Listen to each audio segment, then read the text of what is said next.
The wind tasted like copper and old smoke. Sergeant Rowan Hale had been a soldier for 12 years, long enough to know when something felt wrong in his gut. This morning, standing in the pre-dawn gray outside Fort McCready, everything felt wrong. The air sat too still. The horses stamped and pulled at their leads like they wanted to bolt back into their stalls. Even the morning detail had gone quiet, just watching as Captain Brenner assembled what he was calling a reconnaissance element, which was Army talk for, "We don't know what the hell is happening, so we're sending you to find out."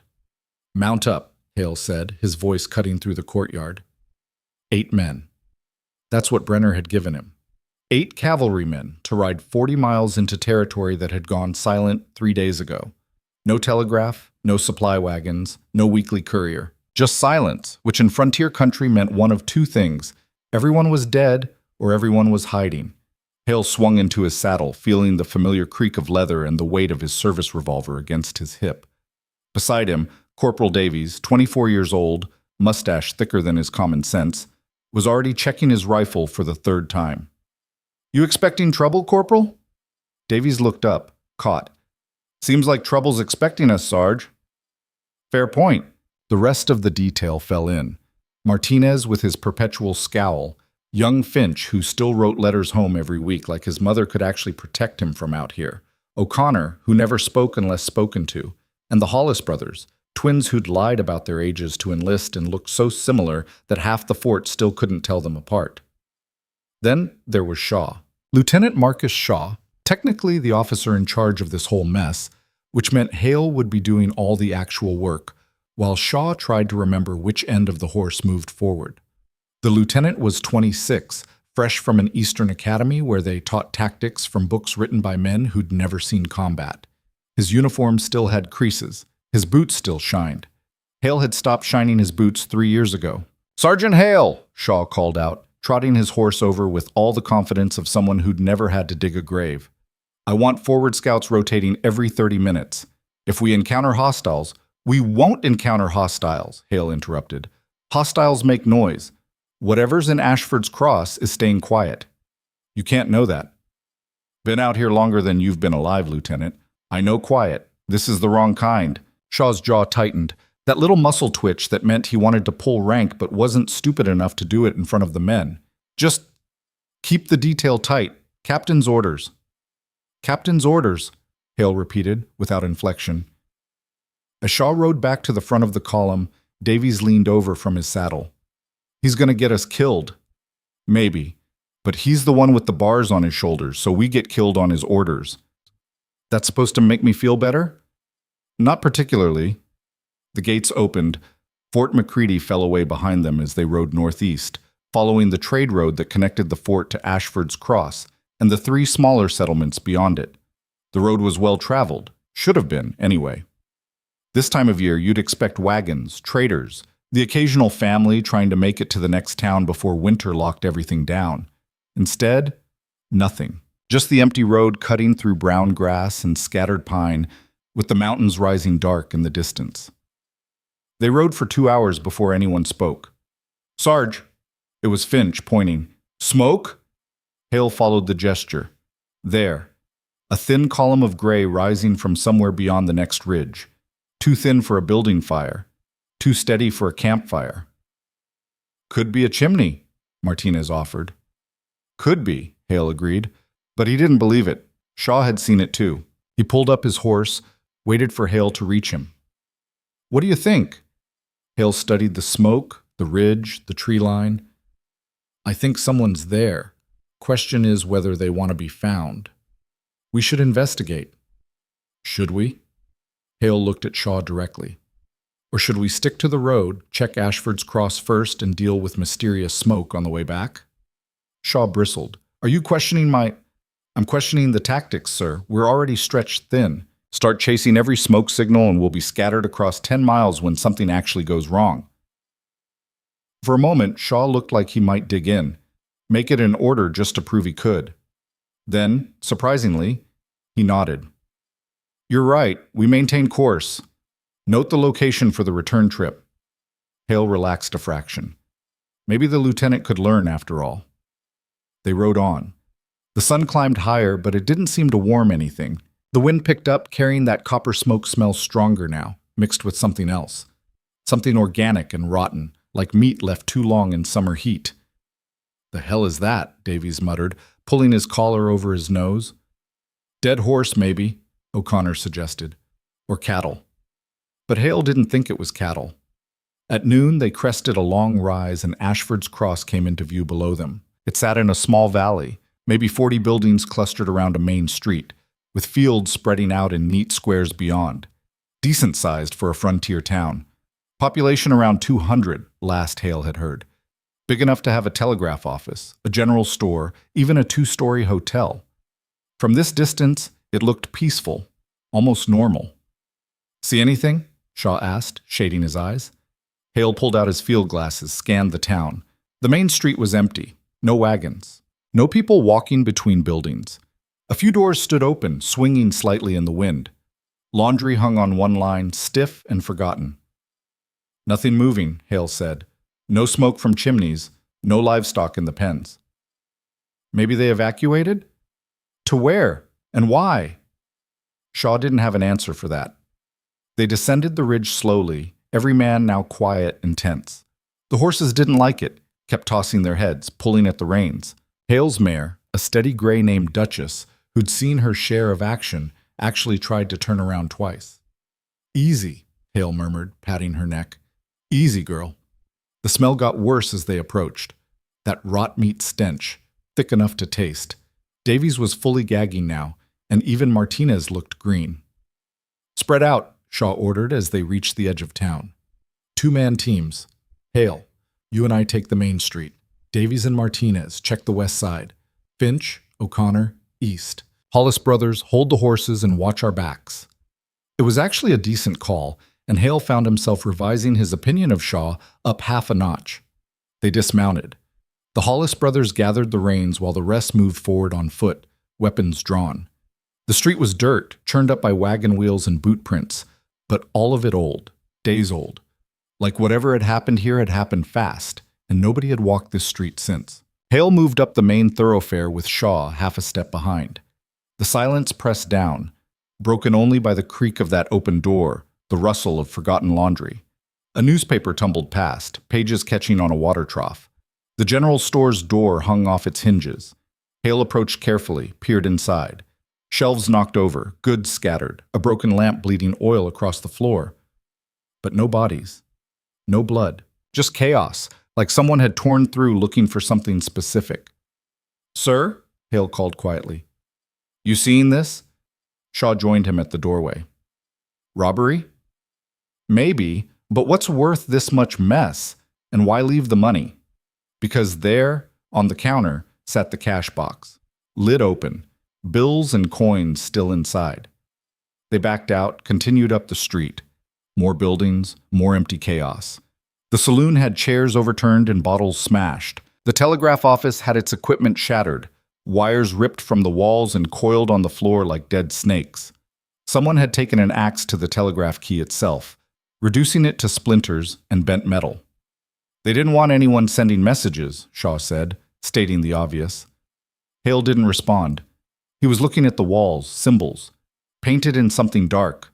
Dried blood, he realized, covering the interior walls of the telegraph office. Not random, deliberate. A circle with radiating lines, repeated dozens of times, and beneath each circle, scratched into the wood with something sharp, words in a language Hale didn't recognize. "Lieutenant," Hale said carefully, "we should get the men together. Now." "Why? We haven't found any—" The scream cut him off, high-pitched, terrified, coming from the east side of town where Finch and O'Connor had gone. It lasted 3 seconds, then cut off abruptly into a wet gurgling sound. Hale was running before he thought about it, Shaw stumbling behind. They hit the side street, turned the corner. Finch was on the ground, not moving. O'Connor stood over him, rifle pointed at a building's second-story window, his hand shaking so badly he could barely hold the weapon steady. "What happened?" Hale demanded. O'Connor's face was white. Something grabbed him. From the window, just reached out and grabbed him, and when I pulled him away, he trailed off, gestured helplessly. Hale knelt beside Finch.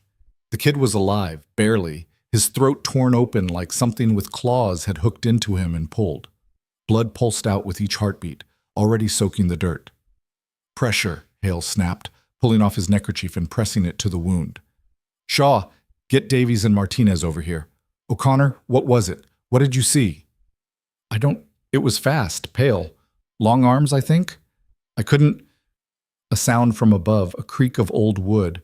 Hale looked up at this window just as something moved in the shadows there. A flicker of movement, there and gone. But he saw enough.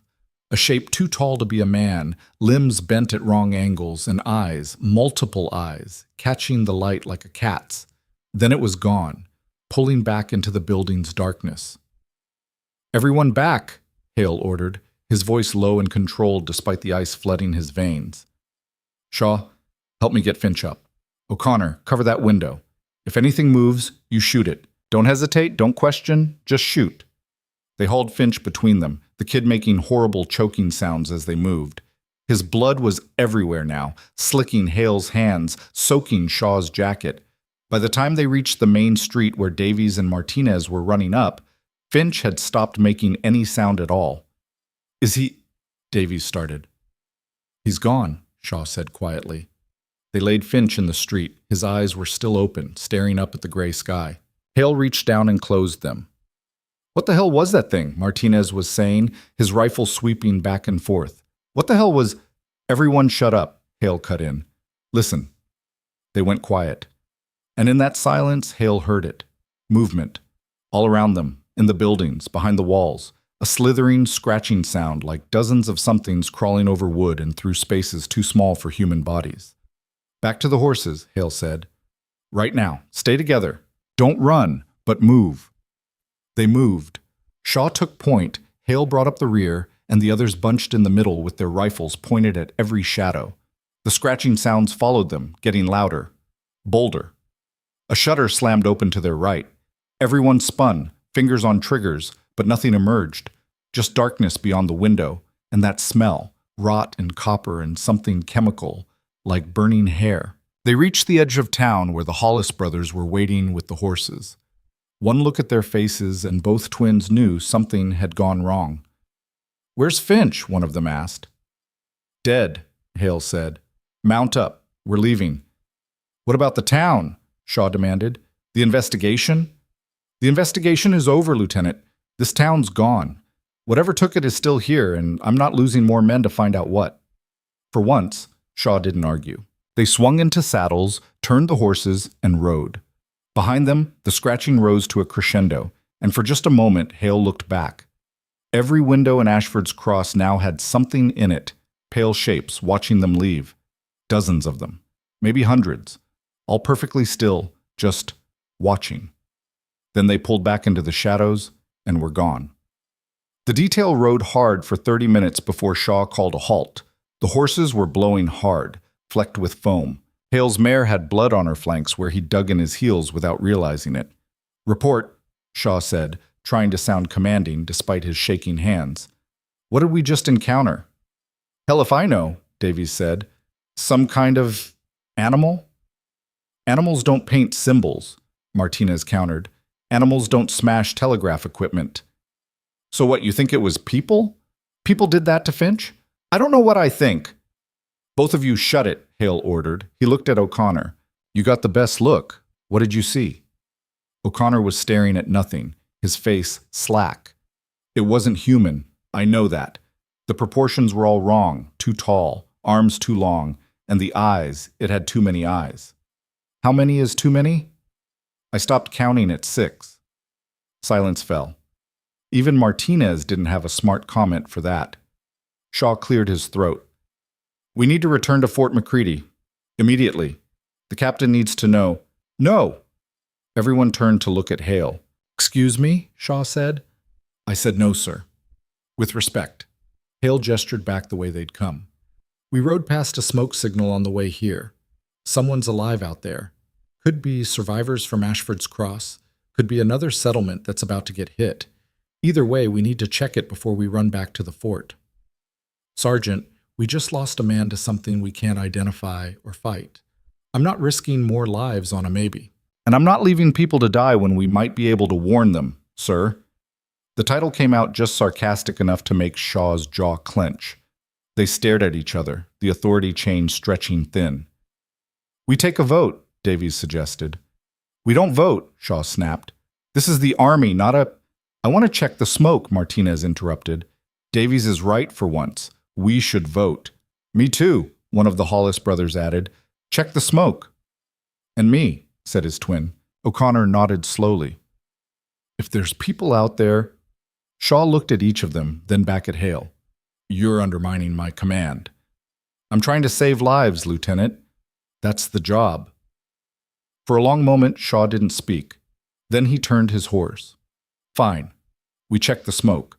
But we do it fast and we do it careful. And if we encounter anything, like what we saw in Ashford's Cross, we ride for the fort and we don't look back. Clear? Clear, Hale agreed.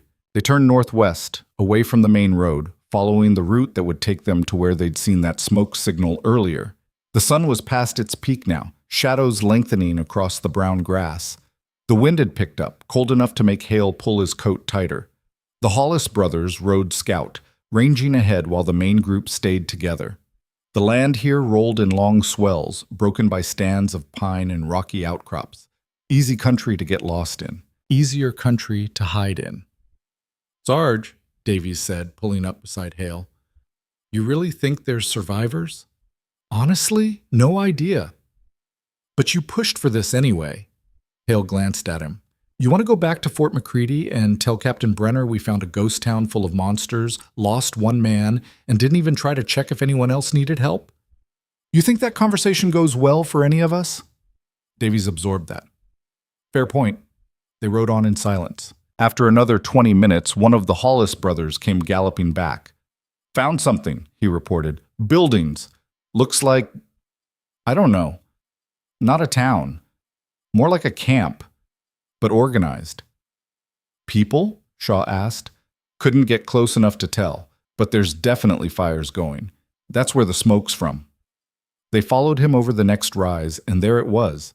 A collection of rough wooden structures clustered in a natural bowl between hills. Maybe 20 buildings, all new construction by the look of them.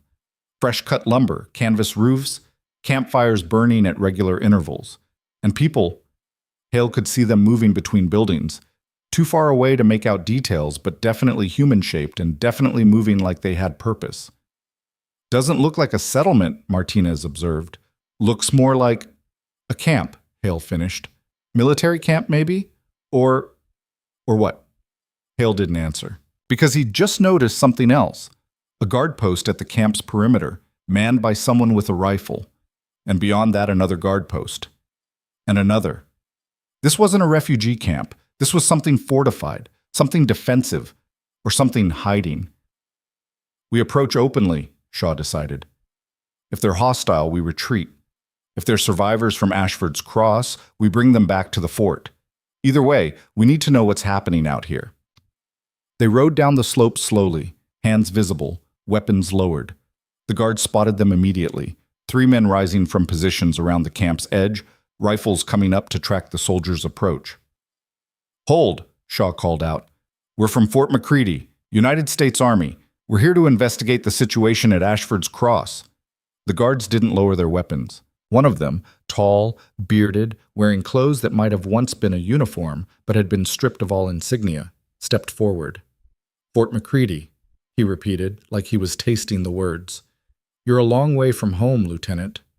We're conducting a reconnaissance. The towns in this area have gone silent. We're trying to... We know, the guard interrupted. We know what's happening. Question is, why did it take you so long to notice? Shaw bristled at the tone. I don't appreciate your attitude, civilian. If you have information relevant to our investigation... Civilian. The guard laughed, a harsh sound with no humor in it. Haven't been called that in a while. He looked past Shaw to the rest of the detail, his eyes lingering on each face. When he reached Hale, something flickered in his expression. Recognition? No. Hale didn't know this man, but the way he looked at Hale suggested he knew the type. You the sergeant? The guard asked. Hale. And you are? Irritated. You soldiers just rode past one of the most dangerous places on the frontier, walked into another, and now you've led them straight to our camp." "Led who?" Davies demanded. The guard pointed back toward Ashford's cross. "Them. The things you saw in that town. They don't stay put, Sergeant. They follow. They hunt. And right about now—" He stopped, tilted his head, listening. In the sudden silence, Hale heard it, that scratching sound, distant but getting closer, coming from the direction they'd ridden in from. "Get inside the perimeter," the guard ordered. "Now. Unless you want to see what happens when they catch you in the open." Shaw looked at Hale. Hale looked back toward Ashford's cross, where the scratching was growing louder. "Inside," Hale agreed. "Double time." They spurred their horses forward. The guards pulled back, creating an opening in the camp's defensive line. As soon as the last soldier was through, men rushed forward to close the gap. Not with a gate, but with sharpened stakes, they drove into the ground at angles, creating a makeshift barrier. "Tie your horses," someone called, "and get weapons ready. They're coming." The detail dismounted fast, pulling rifles from saddle holsters. Hale's hands were steady now, that cold combat calm settling over him. Whatever was about to happen, at least he'd be facing it with his eyes open instead of running blind. The camp was bigger than it had looked from the ridge. The buildings formed a rough circle, with the campfires burning in a central area. Hale counted maybe 60 people, more than the guards had suggested. Men and women, all armed, all moving with purpose. This wasn't a random collection of survivors. This was organized. The bearded guard approached Shaw. "You've got about 2 minutes before they hit the perimeter. I suggest your men spread out and cover the north side. That's where they'll try to break through first." "Now wait just a—" Shaw started, but Hale had already turned to the detail. "You heard him. North side. Davies, Martinez, take the flanks. O'Connor, your center. Hollis brothers, watch our backs. Move." They moved. Shaw opened his mouth to protest, then seemed to realize that protesting while monsters approached wasn't the best use of time. He followed, checking his sidearm. Hale positioned himself at the northern barrier next to the bearded guard. Up close, he could see the man was older than he'd first appeared, maybe mid-40s, with scars that spoke of hard experience. "You want to tell me what we're about to fight?" Hale asked. "Honestly, I'm still figuring that out myself." The guard checked his rifle, a newer model than what the army issued. "We call them crawlers. They came out of the deep caves about 2 months ago. Started small, missing livestock, strange tracks. Then they got bolder, took out a homestead, then a trading post, then Ashford's Cross." "What are they?" "Something old, something that shouldn't exist. We're guessing they've been down in those caves for decades, maybe longer." "Something woke them up." "Woke them up how?" The guard gave him a sideways look. "That's a longer conversation. And right now—" The scratching stopped. That was somehow worse than hearing it. The silence stretched out, broken only by the wind and the crackle of campfires. Every rifle barrel along the perimeter swung slowly back and forth, searching for targets that weren't appearing. "Where are they?" Davies whispered. The guard's grip tightened on his weapon. "Under us." The ground erupted. Not everywhere at once, just at 3 points along the northern barrier. Dirt and grass exploded upward as something burst from tunnels nobody had known were there. The crawlers came up fast, moving on all fours, their pale bodies slick with moisture and cave mud. Hale got his first clear look at one, and his mind tried to reject what his eyes were showing him. It was wrong. Everything about it was wrong. The proportions, the movements, the way its limbs bent in too many places. And the eyes. O'Connor had been right. Too many eyes, scattered across a head that was too flat and too wide, like something had taken a human skull and hammered it into a new shape. Then it was on him. Hale fired 3 times, center mass, the shots echoing across the camp. The crawler jerked with each impact but didn't slow down. It hit the barrier at full speed, those 2 long arms reaching through the stakes, claws catching Hale's coat and pulling him forward. He shoved his rifle barrel into the thing's mouth and fired again. The back of its skull blew out. It dropped, finally dead. "Aim for the head," Hale roared. "Body shots don't work." All along the line, rifles cracked and men shouted. The crawlers came in waves now, dozens of them boiling up from underground, hitting the barrier from multiple angles. Some died in the first volley. Others made it through the stakes, crashing into the defenders with those horrible claws extended. Hale saw Davies grappling with one, trying to keep its jaws away from his throat. He shot it in the head, grabbed Davies, pulled him back. Martinez was firing methodically, one shot per target, making each bullet count. The Hollis brothers fought back to back, their rifles speaking in perfect alternating rhythm. And in the middle of it all, Lieutenant Shaw was standing in the open, his service revolver barking out shots with surprising accuracy, his face set in that focused expression of someone who'd finally found something he understood, a clear enemy to fight. The first wave broke against the barrier and died. Bodies piled up, some human, more of them crawler. The guard was right. They'd hit the north side hardest, but flanking groups were probing the east and west, testing for weaknesses. "Reload!" Hale shouted. 30 seconds, then they'll come again." The camp's defenders fell back from the barrier, pulling fresh ammunition from pockets and bandoliers. Hale's hands shook slightly as he reloaded, not from fear, but from adrenaline. His ears rang from the gunfire. His coat was torn where that crawler had grabbed him. Davies appeared beside him, breathing hard. "This is insane. This is absolutely insane." "Yep. We're gonna die out here." "Maybe." "You're not exactly inspiring, Sarge." "I'm not a priest. I'm just trying to keep you alive long enough to complain about it later." The second wave hit before they'd finished reloading. This time the crawlers came from underground and over the barriers simultaneously, coordinating like they'd learned from the first assault. One of the camp's defenders went down screaming, dragged over the barrier before anyone could grab him. Another got pulled into a tunnel entrance, his screams cutting off abruptly as the earth swallowed him whole. Hale fired until his rifle clicked empty, then drew his revolver. The bearded guard was beside him again, shouting orders to his people with the easy authority of someone who'd done this before. "Fall back to the inner circle," the guard called. "Don't let them surround you." They retreated in stages, each group covering the others as they pulled back toward the center of the camp. The crawlers poured through the broken barrier now, scrambling over their own dead, those too many eyes reflecting firelight as they came. O'Connor went down. A crawler got its claws into his leg, pulled him horizontal. He was screaming, trying to crawl away, but it had him. Hale lunged forward, put his revolver against the thing's skull, and fired. Then he and Martinez dragged O'Connor back while bullets cracked past them from both sides. They formed a final defensive circle around the central fire pit, maybe 30 defenders in total, plus the 7 remaining soldiers. The crawlers circled them, just out of range, making that scratching sound that Hale now knew was communication. They were talking to each other, planning. "Any brilliant ideas?" Shaw asked, standing shoulder to shoulder with Hale. His uniform was torn, his face smeared with dirt and blood. Someone else's, Hale thought. The lieutenant was still alive and still fighting, which earned him another half-notch of respect. "Working on it," Hale said. The bearded guard pushed through the circle to join them. "They'll rush us all at once this time. One coordinated assault. We won't hold." "Appreciate the optimism."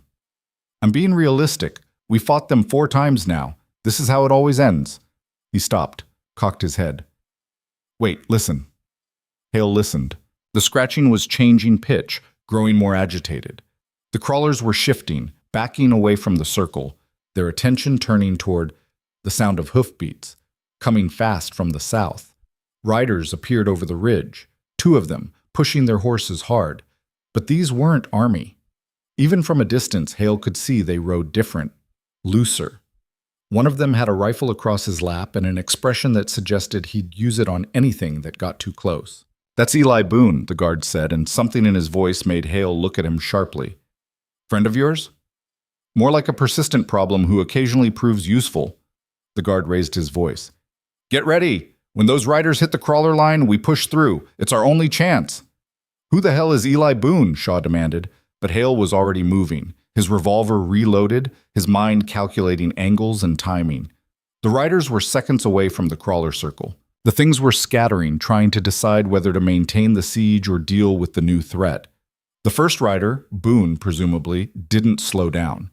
He crashed through the crawler line at full gallop, his horse screaming in terror but obeying anyway. His rifle spoke once, twice, 3 times. Each shot took down a crawler.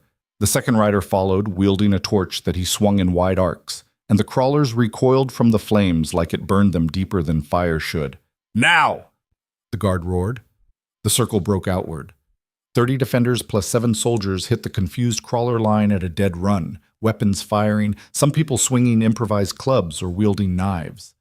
It was chaos, violent and desperate, but it worked. The crawlers fell back, retreating toward their tunnel entrances, dragging their wounded with them. Boone wheeled his horse around, fired 3 more shots into the retreating mass, then trotted over to the guard. Up close, Hale could see he was young, maybe 25, with a face that suggested he'd seen more than those years should have held. His clothes were frontier practical, worn leather, no insignia, weapons carried like they were extensions of his body. "You're late," the guard told him. "You're welcome," Boone replied. His eyes scanned the survivors, cataloging wounds and numbers. When he reached Hale, something flickered in his expression. "Army?" "Sergeant Hale, Fort McCready." "Long way from home, Sergeant." "So everyone keeps telling me." Boone dismounted. His horse was trembling, foam-flecked, but alive.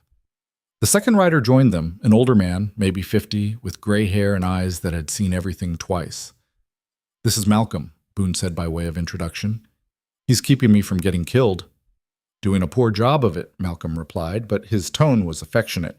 Shaw pushed forward, trying to reassert some kind of control. "I'm Lieutenant Shaw, commanding this reconnaissance element.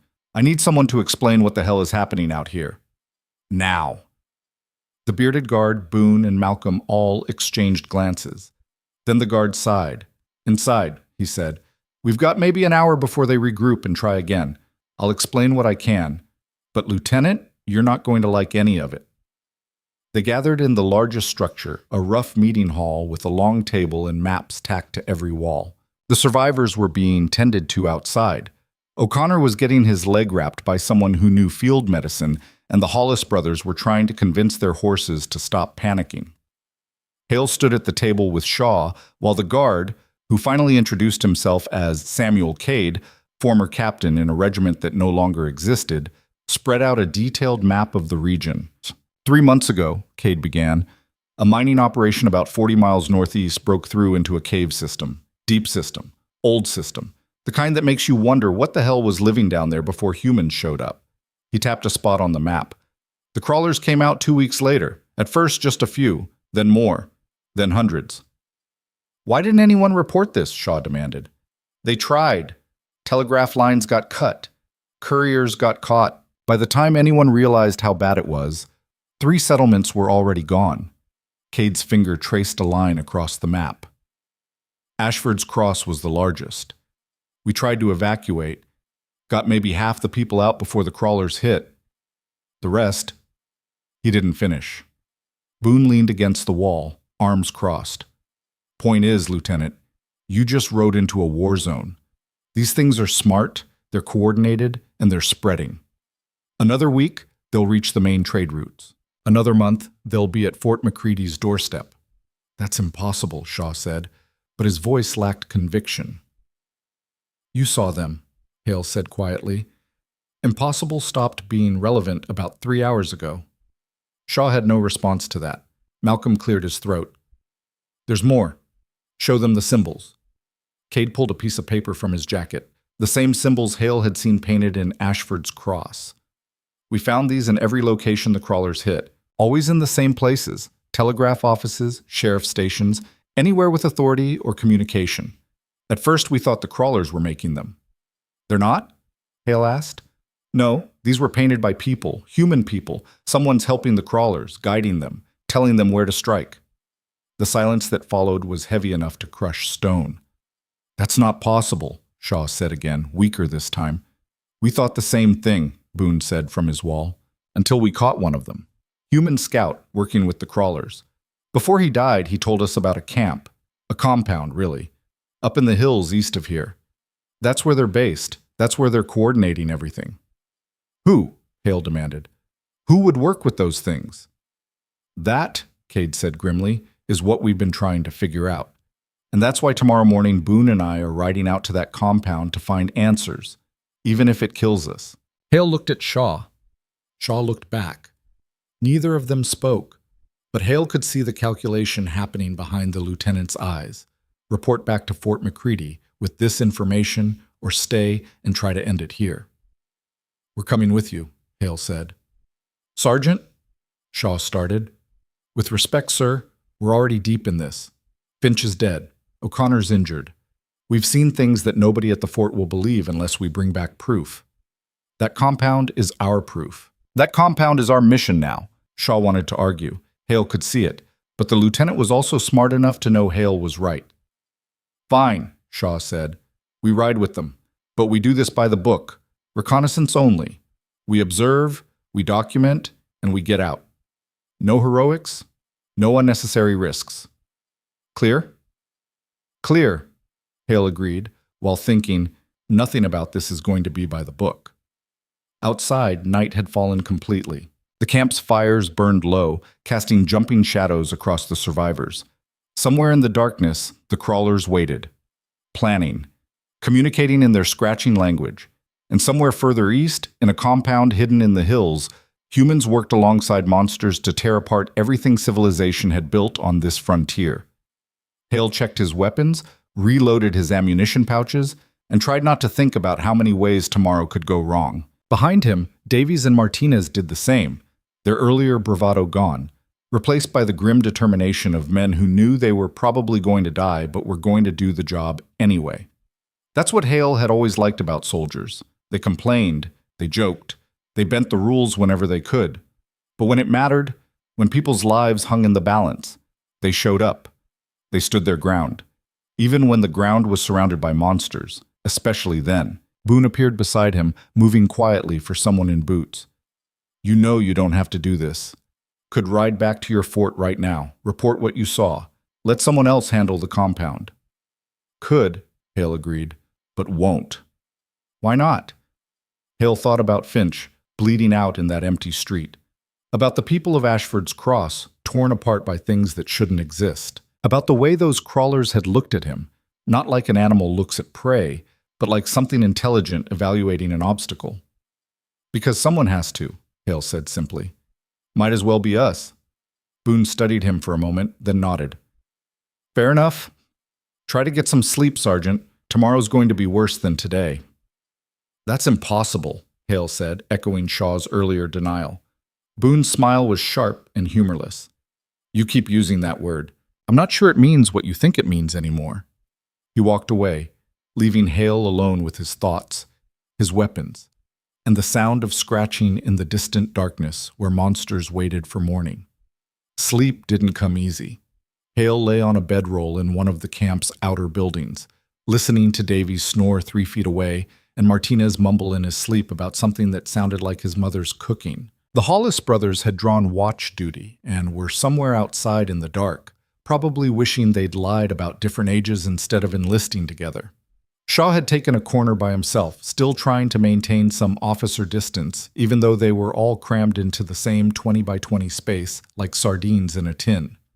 O'Connor was in the medical building getting his leg properly stitched, which meant he'd be riding tomorrow whether he wanted to or not. You didn't leave wounded behind in country like this. Hale's mind kept circling back to those symbols painted in Ashford's Cross. Someone human had made them. Someone had looked at those creatures, those crawlers with their wrong proportions and too many eyes, and decided to help them. That took a special kind of broken, or a special kind of desperate. Around 2 a.m, he gave up on sleep and walked outside. The camp was quiet, except for the watchfires and the soft conversations of people who couldn't rest either. Cade's people had been fighting this war for months now. It showed in their faces, in the way they moved, tired but wired, ready to jump at shadows. Boone was sitting by one of the fires, cleaning his rifle with the kind of methodical attention that suggested he'd done it 10,000 times. Malcolm sat across from him, whittling something from a piece of pine. Can't sleep either? Boone asked without looking up. Hale sat down on a log someone had dragged over for seating, trying to figure out what kind of person works with those things. The desperate kind, Malcolm said, his knife making long, smooth cuts. Or the crazy kind. Sometimes both. You been out here long? Long enough to see 3 towns fall. Long enough to bury more people than I care to count. Malcolm held up what he'd been carving, a small horse, remarkably detailed. My granddaughter asked me to make her one before I left. Figured if I'm gonna die tomorrow, might as well finish it first. Cheerful thought. I'm old. I'm allowed to be morbid. Boone set down his rifle, satisfied with its condition. The compound's about 8 miles northeast, built into a canyon system that makes it damn near impossible to approach without being seen. Cade and I scouted it once about 2 weeks ago, got close enough to see people moving around, but not close enough to count numbers or see what they're actually doing. How many you think? 50, maybe? Could be more. Could be less. Hard to tell when half of them might be living underground with the crawlers. Boone pulled out a piece of jerky, offered it around. Hale took some. It was tough as boot leather, but tasted like salt and smoke, which was good enough. What I do know is they've got sentries posted at the canyon entrance. Good ones. Military training, probably. They're not just a bunch of crazy cultists playing dress-up. So what's the plan? Get in. See what we can see. Get out without dying, in that order. Boone chewed his jerky thoughtfully. Cade wants to burn the whole place down. I keep telling him we need to understand what we're fighting first. Can't kill an enemy you don't understand. You military? Hale asked. Was. 5 years with the 4th Cavalry. Got out after a colonel decided orders were more important than common sense. Lost half my company because of it. Something hard crossed Boone's face. Decided I liked staying alive better than following stupid orders from men who'd never seen combat. So you became a drifter. I became selective about who I take orders from. Boone looked at Hale directly. You seem like the type who understands that distinction, Sergeant. I follow orders. But you think about them first. I saw how you handled Shaw back there. You let him think he's in command while you actually do the work. That's smart. Also exhausting, I'd imagine. Hale didn't respond to that, mostly because Boone was right, and it was exhausting. They sat in silence for a while, watching the fire burn down. Somewhere in the darkness, one of the Hollis brothers called out a soft challenge and got the correct response. Routine, normal, like they weren't camped in the middle of a war zone with monsters circling in the dark.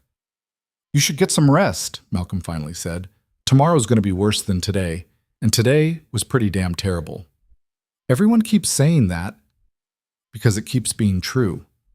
Hale stood, stretched muscles that were already getting stiff from the day's riding and fighting. One question. Those symbols. You said they're painted in specific places. Communication centers, authority buildings. What if it's not just about hitting those locations? What if the symbols themselves mean something, like instructions or markers? Boone and Malcolm exchanged glances. We thought about that, Boone admitted, but none of us can read whatever language that is. Cade sent a drawing to a professor he knew back east, never heard back. Either the letter got lost or the professor didn't want to touch it. Or the professor knew exactly what it was and decided ignorance was safer, Malcolm added darkly. Hale filed that away for later consideration. See you at dawn. He walked back to the sleeping quarters, lay down on his bedroll, and this time managed to fall into something resembling sleep. His dreams were full of scratching sounds and symbols that twisted in ways writing shouldn't twist, and when he woke 3 hours later he couldn't remember the details, but the unease sat heavy in his chest.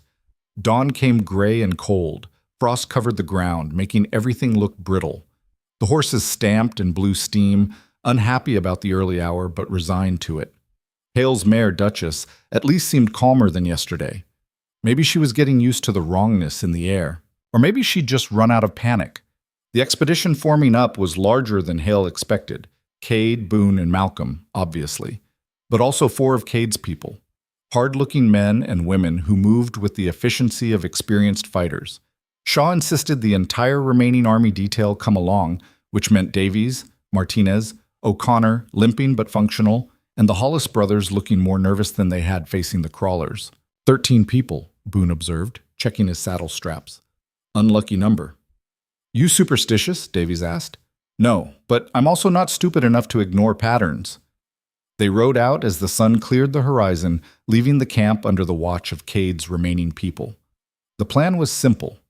Ride to within a mile of the compound, leave the horses with guards, approach on foot for reconnaissance, get eyes on the enemy, count numbers, identify leaders if possible, and get out clean. Of course, Hale knew from 12 years of service that plans and reality rarely stayed friendly for long. The land rose as they traveled northeast, the rolling grassland giving way to rockier terrain studded with pine and scrub oak. The wind picked up, carrying that same copper smoke smell from yesterday. Hale found himself scanning the horizon constantly, looking for signs of crawler activity. The things had retreated last night, but they were still out there, waiting, watching. After 2 hours of riding, Cade called a halt at the edge of a dense pine forest. "Compounds on the other side of these trees," he said quietly, dismounting. "Maybe 3 miles through rough country. We go on foot from here. Davies, Martinez, you're on horse guard. Anyone comes back running, you mount up fast and ride for the camp. Don't wait, don't ask questions. Just ride." Davies looked like he wanted to argue about being left behind, but Martinez elbowed him quiet. They'd both seen enough action yesterday to know someone had to stay back, and truthfully, guarding the escape route was just as important as the scouting. The rest of them moved into the forest in a loose column. Cade took point with one of his people, a woman named Sarah, who apparently knew this terrain better than her own face. Boone and Malcolm came next, then Shaw and Hale, then O'Connor and the Hollis brothers, with Cade's remaining 3 fighters bringing up the rear. The forest was old growth, thick enough that sunlight barely reached the ground. Their boots made soft, crunching sounds on the pine needles, quiet, but not silent. Every 50 yards, Sarah would stop and listen, her head cocked like a bird's, before waving them forward. She was a scout for the territorial militia, Cade whispered to Hale during one of these stops. "Best tracker I've ever seen. If there's something out here, she'll know before it knows we're here." "Comforting," Hale replied, though he meant it. Having someone competent on point made a difference. They pushed deeper into the forest. The temperature dropped as the canopy thickened overhead. Hale's breath came out in small clouds. Behind him, one of the Hollis brothers stumbled over a root, caught himself, kept moving. O'Connor was favoring his bad leg, but keeping pace. Shaw looked focused, his hand resting on his sidearm. After 90 minutes of careful movement, Sarah raised a fist. Everyone froze. She pointed ahead and to the left. At first, Hale didn't see anything. Then his eyes adjusted and he caught it, a guard post. Rough wooden platform built 15 feet up in a thick pine, with a single sentry sitting on it, rifle across his lap. The man was looking the other way, toward the compound presumably, but one sound from the column and he'd turn around fast. Boone moved up next to Sarah. They had a silent conversation in hand signals that Hale couldn't follow, but understood the gist of guard needed to be dealt with quietly. Sarah nodded, unsheathed a long knife from her belt, and started forward in a crouch so low she practically crawled. Hale watched her work. She moved between trees like a ghost, each step placed with absolute precision. No branch snapping, no leaf rustling. It took her 5 minutes to cover 50 feet. Then she was at the base of the tree, looking up, calculating. The climb took another 3 minutes, slow, controlled. The guard never looked down. Why would he? He was watching for threats coming from the compound side, not from behind through forest nobody should be moving through. Sarah reached the platform. She paused for just a moment, probably saying something apologetic to whatever power she believed in, then moved, fast, silent. The knife went in under the guard's ribs and up into his heart. His body jerked once, then went still. Sarah lowered him to the platform carefully, arranging him so he looked asleep from a distance. She climbed down and gestured, all clear. They moved past the guard post in single file, each person looking up at the dead man as they passed. His face was young, maybe 20. Could have been any of them in different circumstances. Hale forced himself not to think about that too much. Beyond the guard post, the forest started to thin. Through the trees ahead, Hale could see open space, the canyon Boone had mentioned. They crept to the edge of the tree line and got their first real look at what they were facing. The compound sat in a natural bowl carved into the canyon wall. Maybe 30 buildings, all new construction, arranged in a semicircle facing the canyon entrance. Guard towers at regular intervals. Campfires burning despite the early hour. And people, dozens of them, moving between buildings with purpose. But that wasn't what made Hale's stomach drop. At the center of the compound, dominating everything else, was a structure that didn't belong in this century. Stone pillars carved with those same symbols from Ashford's cross, supporting a roof that looked like it had been transplanted from some ancient temple. And around the base of those pillars, moving in and out of shadows, were crawlers, dozens of them, living alongside the humans like it was the most natural thing in the world. "Sweet suffering hell," Shaw breathed beside him. "Yeah," Hale agreed. They watched for 20 minutes, counting numbers and noting details. Hale estimated 60 humans, maybe 80 crawlers. The humans wore a mix of civilian clothes and military surplus. No uniforms, but clearly organized. And in the center of it all, near that stone temple, was a man who had to be the leader. Tall, middle-aged, wearing a long coat despite the cold and gesturing as he spoke to a group gathered around him. "That's Jacob Thorne," Cade whispered. His voice carried weight and old anger. "Used to be a colonel in the army. Got court-martialed 10 years ago for conducting unauthorized experiments on prisoners during the border conflicts. Disappeared before they could hang him. Looks like he's been busy." "Experiments?" Shaw asked. "The kind where you try to figure out how much pain a human body can take before it breaks. The kind where you don't care about the results. You just like watching people suffer." Cade's jaw was tight. He was always obsessed with finding ways to control people. Guess he figured if you can't control humans, try controlling something else. Boone had pulled out a small telescope, was studying the compound more closely. "I count 6 guard positions around the perimeter. Another dozen sentries walking patrol routes. They're disciplined. This isn't amateur hour." "And the crawlers?" Malcolm asked. "Living in the cave system behind the temple. See those openings?" Boone pointed at several dark holes in the canyon wall. "That's where they come and go. During the day, most of them stay underground. At night, they hunt." As if to illustrate his point, one of the crawlers emerged from a cave entrance, moving on all fours into the morning light. The humans nearby didn't react, just stepped aside to let it pass. It climbed one of the buildings, straight up the wall like gravity was a suggestion, and disappeared over the roof. "They're working together," one of the Hollis brothers said, his voice slightly too loud. Several people shushed him, but he wasn't wrong. How is that possible? "Thorne figured out how to communicate with them somehow," Cade said. "Or maybe they figured out how to communicate with him. Either way, they've got an arrangement. The crawlers attack the settlements Thorne points them at, and in return—" He trailed off. "In return what?" Shaw demanded. "Food," Sarah said quietly from her position at the tree line. "They feed the crawlers people, prisoners from the settlements they take. Keep some alive in cages for later. I've seen it." The silence that followed was heavy enough to crush bone. Hale forced himself to think tactically instead of emotionally. "We need to get closer, see inside that temple. Whatever's controlling this operation, that's where the center is." "That's suicide," one of Cade's fighters said, a man named Reed who'd been quiet up until now. "There's no way to approach without being seen." "Not during the day," Boone agreed. He looked at Malcolm. "But at night, with most of the crawlers out hunting, when the guards are watching the canyon entrance instead of the interior—" "Still suicide," Reed insisted. "Just slower suicide." "He's not wrong," Shaw said. "Sergeant, we've completed our reconnaissance. We know what we're facing now. Command needs this information. We should return to Fort McCready, report what we've seen, let them send a proper force to—" "To what?" Hale interrupted. "To siege a fortified position full of soldiers and monsters? How many men you think that'll cost, Lieutenant? How many towns you think fall while we ride back, make our report, wait for command to decide what to do, then march an army back out here? 2 weeks minimum, probably a month. So what's your alternative? The 13 of us assault a compound with 6 times our numbers? No. 2 of us sneak in tonight, find out what Thorne's actual plan is, and burn that temple to the ground on our way out. Create chaos. Let them tear themselves apart." Hale looked at Boone. "You know the terrain. I know tactics. We go in tonight. Shaw takes command of the others, and if we're not back by dawn, you all ride for the fort and warn them anyway." Shaw's face was turning red. "That is the most reckless, idiotic—" "I'll go with you," Boone interrupted. He wasn't looking at Shaw.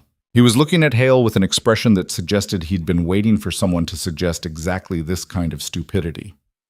"Malcolm stays here, helps coordinate if things go wrong. Cade, you and your people provide cover if we need to shoot our way out." "Which you will," Cade said, but he was nodding. "All right, but we're moving the whole group closer before nightfall.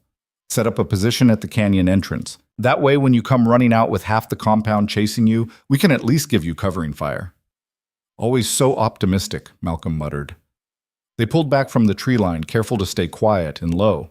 The return trip through the forest was faster. They weren't worried about discovering guard posts since they'd already dealt with the only one. By the time they reached Davies and Martinez with the horses, the sun was at its peak. "Well?" Davies asked as they mounted up. "What'd you see?" "Hell," Shaw said simply. "We saw hell." They rode back to the camp in silence. Hale used the time to think through the plan, identify the 100 ways it could go wrong, and try to figure out solutions for at least a few of them. The truth was, this was insane. Shaw was right about that.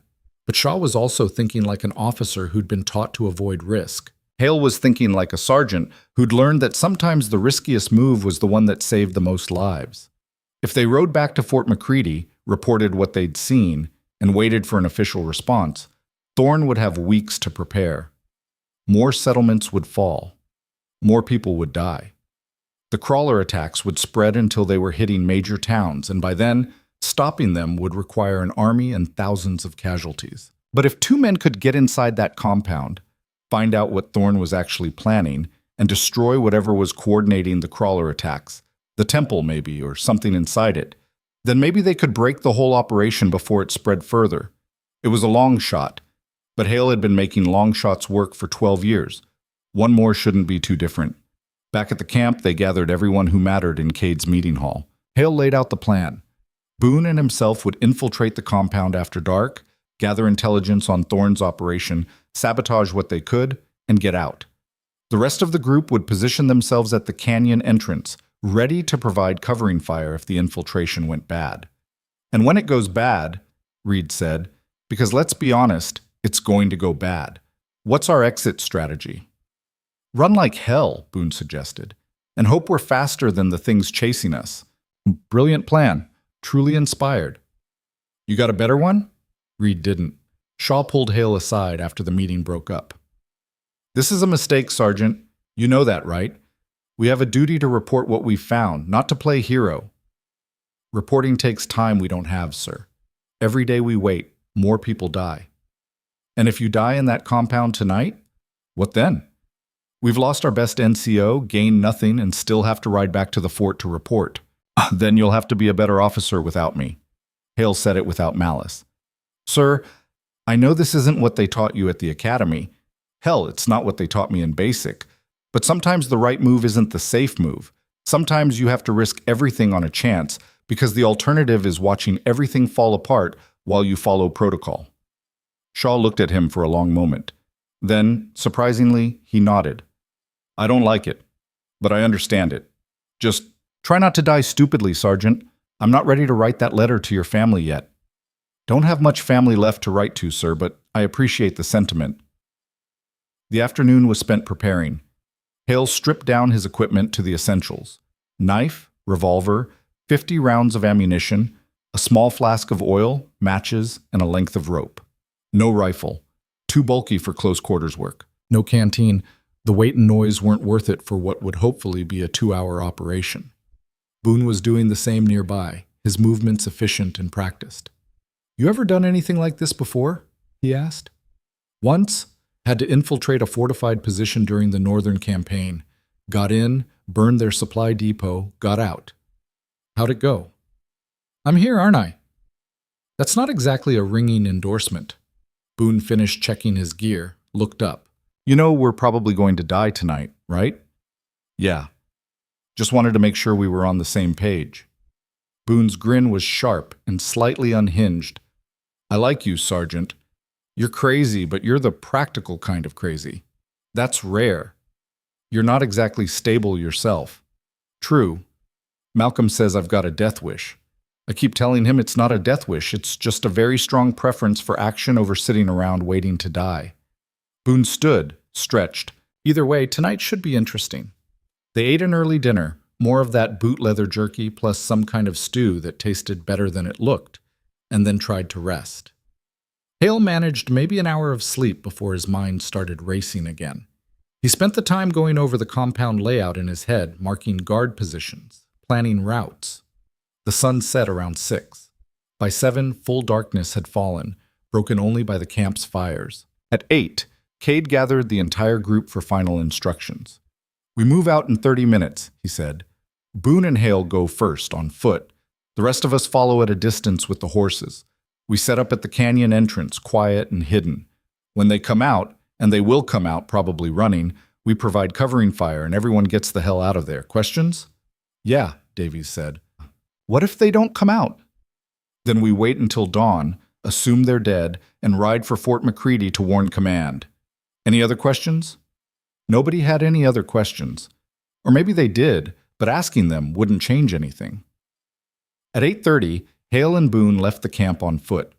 The night was cold and clear. Stars scattered across the sky like someone had thrown diamonds at a black sheet. Hale's breath fogged the air. Beside him, Boone moved like a shadow, barely making a sound despite the rough terrain. They reached the forest edge in 40 minutes. Behind them, the rest of the group would be following with the horses, moving slower and quieter. Ahead, through the trees, Hale could see the distant glow of the compound's fires. Last chance to reconsider, Boone whispered. You reconsidering? Hell no, just being polite. They moved into the forest. The darkness was nearly absolute under the canopy, forcing them to slow down and feel their way forward.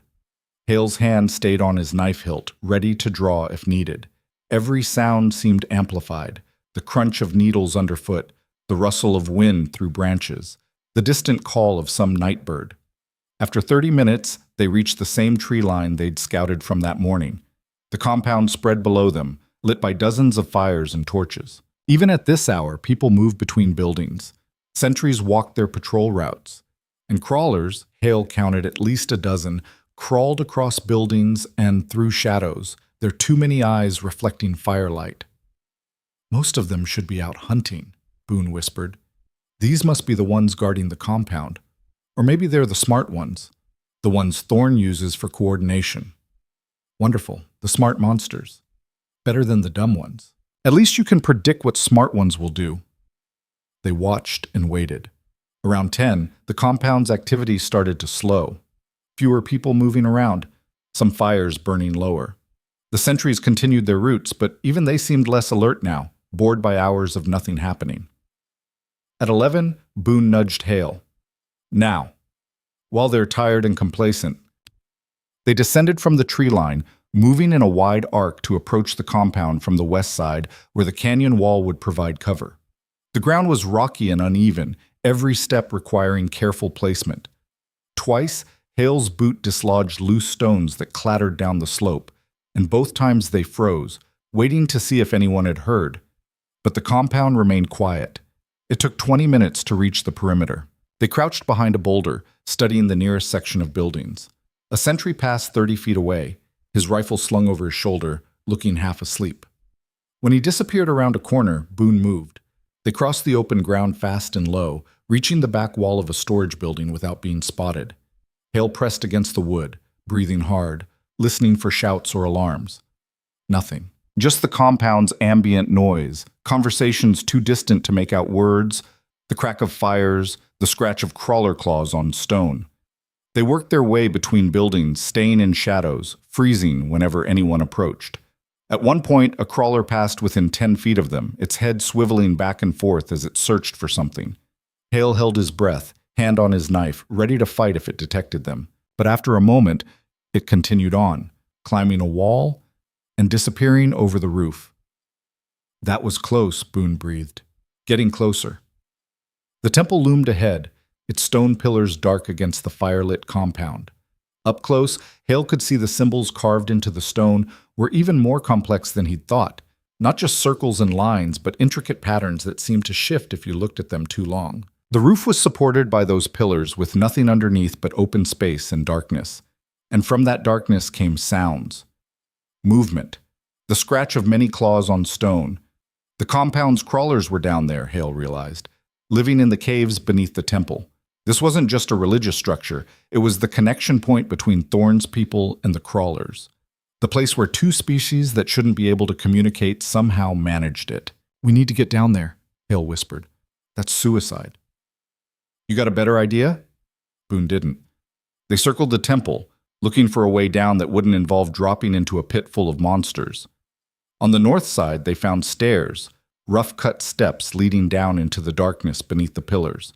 A torch burned at the entrance, casting flickering light maybe 20 feet down before the shadows swallowed everything. After you, Boone said. Your idea was to come here. Your idea was to infiltrate. I'm just following your lead, Sergeant. Hale drew his knife, made sure his revolver was loose in its holster, and started down the stairs. Boone followed close behind. The temperature dropped as they descended, the air growing cold and damp. That copper smoke smell was stronger here, mixed with something organic and wrong, like rotting meat mixed with chemicals. The stairs ended at a wide chamber carved from natural rock. Torches burned in iron sconces along the walls, providing enough light to see by. And what Hale saw made his blood run cold. Cages. Dozens of them. Iron bars roughly welded together, each one holding 2 or 3 people. Men, women, some barely more than teenagers. All dirty, all injured, all staring at Hale and Boone with eyes that had lost hope weeks ago. "Please," one of them whispered. A woman, maybe 30, her face bruised and bleeding. "Please, you have to get us out. They're feeding us to those things. 1 or 2 every night, please." Hale's hand tightened on his knife. "How many of you?" 40, maybe? "They take us from the settlements they attack. Keep us here until—" She didn't finish. Didn't need to. Boone was already moving along the cages, looking for locks. "We can't carry 40 people out of here. Even if we get them free, the moment they run, every guard in this compound comes down on us. So what do you suggest?" "We find Thorn. Put a bullet in his head, hope that breaks whatever control he has over the crawlers." It was brutal, practical. Probably the only move that made tactical sense. But Hale was looking at that woman's face, at the faces of the others in their cages, and he couldn't just walk away. "We do both," he said. "Free them. Point them at the compound's horses. Tell them to run for the canyon entrance where Cade and the others are waiting. It'll create chaos. And in that chaos, we find Thorn and end this." Boone stared at him. "That's not a plan. That's barely even a hope." "You got something better?" "No," which is the problem. But Boone was already looking at the cage locks. "These are simple. I can pick them. But the moment we start, we've got maybe 2 minutes before someone notices. Then we better move fast." Boone pulled out a thin piece of wire, started working on the first lock. It took him 30 seconds. The lock clicked open. The people inside stared at the open door like they couldn't believe it was real. "Listen to me," Hale said quietly but firmly. "When I say run, you run for the canyon entrance. Don't stop. Don't look back. Don't try to fight. Just run. There are people waiting to help you get out. Understand?" The woman nodded. Slowly, the others did too. Boone moved to the next cage, then the next. 3 minutes. 5. 7. Each lock opened, each group of prisoners told the same thing. Wait for the signal, then run like hell. They were on the last cage when footsteps echoed from the stairs above. Hale and Boone pressed against the wall, knives drawn. 2 guards descended, talking casually about something, not expecting trouble. They reached the bottom of the stairs, looked around at the open cages, and their brains took a moment to process what they were seeing. That moment was all Hale needed. He moved fast, closing the distance before the first guard could raise his rifle, driving his knife up under the man's ribs and into his heart. The guard dropped without a sound. The second guard managed to get his mouth open for a shout. Boone's knife took him in the throat, cutting off the sound before it fully formed. He went down choking, bleeding out on the stone floor. "That's it," Boone said. "We're burned." Every crawler in this cave system heard that. As if in response, the scratching sound started. Distant at first, then closer. Coming from deeper in the caves, from passages Hale couldn't see but could hear. Dozens of them, maybe hundreds. "Time to go," Hale shouted at the prisoners. "Run! Now!" They ran. 40 people streaming up the stairs, pushing and shoving in their desperation to escape. Hale and Boone brought up the rear, weapons drawn, waiting for the crawlers to emerge from those dark passages. They came all at once. A wave of pale bodies and too many eyes, pouring from the darkness like water from a broken dam. Hale fired 3 times, each shot taking down a crawler, but there were too many. They kept coming, climbing walls, dropping from the ceiling, moving with terrifying coordination. "Stairs!" Boone shouted. "Go, go, go!" They hit the stairs running. Above them, the prisoners were already spilling out into the compound, and the chaos Hale had hoped for was starting. Shouts, alarms. The crack of gunfire as guards tried to figure out what was happening. Hale and Boone burst out of the temple entrance into complete pandemonium. Prisoners running in every direction, guards shooting at shadows, crawlers emerging from the temple behind them, screeching that horrible sound that was almost like language. And in the center of it all, near the largest building, Jacob Thorne was standing and screaming orders that nobody could hear over the chaos. "There!" Hale pointed. "We end this now!" They ran toward Thorne, dodging through the chaos. A guard tried to stop them, and Boone put him down with a single shot. Another came at Hale with a rifle, and Hale ducked under the swing, drove his knife into the man's gut, and kept moving. They were 20 feet from Thorne when something huge hit Hale from the side. Not a regular crawler. Something bigger. The impact drove him to the ground, knocked the air from his lungs. He rolled, trying to get his knife up, and found himself staring into the face of a crawler that was easily twice the size of the others. Its too many eyes focused on him with clear intelligence. Then Boone was there, his revolver pressed against the thing's skull, and he fired. The massive crawler collapsed, its weight pinning Hale to the ground. "Move!" Boone hauled Hale up. "Thorne's running!" Thorne had seen them, recognized the threat, and was bolting for the cave entrance behind the temple. Hale and Boone chased him, their boots pounding on stone. Thorne looked back once, his face twisted with rage and fear, and then he disappeared into the darkness of the caves. "We follow him in there? We're dead," Boone panted. "We don't follow him. He escapes and rebuilds all of this somewhere else." Hale reloaded his revolver as he ran. "Your call." Boone laughed, slightly hysterical. "You really are crazy." "So I've been told." They plunged into the cave entrance, leaving the burning chaos of the compound behind them, chasing a madman into darkness where monsters lived. Behind them, the sound of gunfire and screaming filled the night. Ahead, somewhere in the black, Jacob Thorne was running for his life, and Sergeant Rowan Hale, who'd spent 12 years following orders and doing his duty, was done being careful. The darkness swallowed them whole. Hale had his revolver up, barrel forward, but shooting blind would just waste ammunition and announce their position to everything down here. Behind them, the cave entrance glowed with firelight from the burning compound, but that light died after the first bend in the tunnel. "Can't see anything," Boone whispered, so close his breath was warm on Hale's ear. "Then we listen." They stopped. Hale's heart hammered against his ribs so hard he was sure every crawler in these caves could hear it. The scratching sounds were everywhere now. Above, below, to the sides, making it impossible to pinpoint individual threats. But underneath that constant noise, he heard something else. Footsteps. Human footsteps, running deeper into the cave system. "He's heading down," Hale said. "Why down? Maybe there's another exit, or maybe he's just panicking." Boone's hand found Hale's shoulder in the dark. "We should go back, regroup with the others. This is suicide." "You keep saying that." "Because it keeps being true." But Hale was already moving forward, one hand on the cave wall for guidance, his boots feeling out each step before committing weight. The stone was slick with moisture, and something else. That chemical smell, stronger down here. His eyes were adjusting slightly to the darkness, enough to make out the vague shape of the tunnel ahead. Boone cursed quietly but followed. Their breathing seemed impossibly loud. Every footfall echoed. Somewhere ahead, Thorne's running footsteps had stopped, which meant either he'd found what he was looking for, or he was waiting in ambush. The tunnel opened into a larger space. Hale could feel it more than see it. The way sound changed, the subtle shift in air pressure. He stopped at what he hoped was the edge, not wanting to walk off a cliff into darkness. "Thorne!" Hale called out. "Nowhere left to run!" His voice echoed back, distorted. Then, from somewhere in that vast darkness, Thorne laughed. It was a broken sound, edges sharp with hysteria. "Run?" "Sergeant, I'm not running. I'm going home."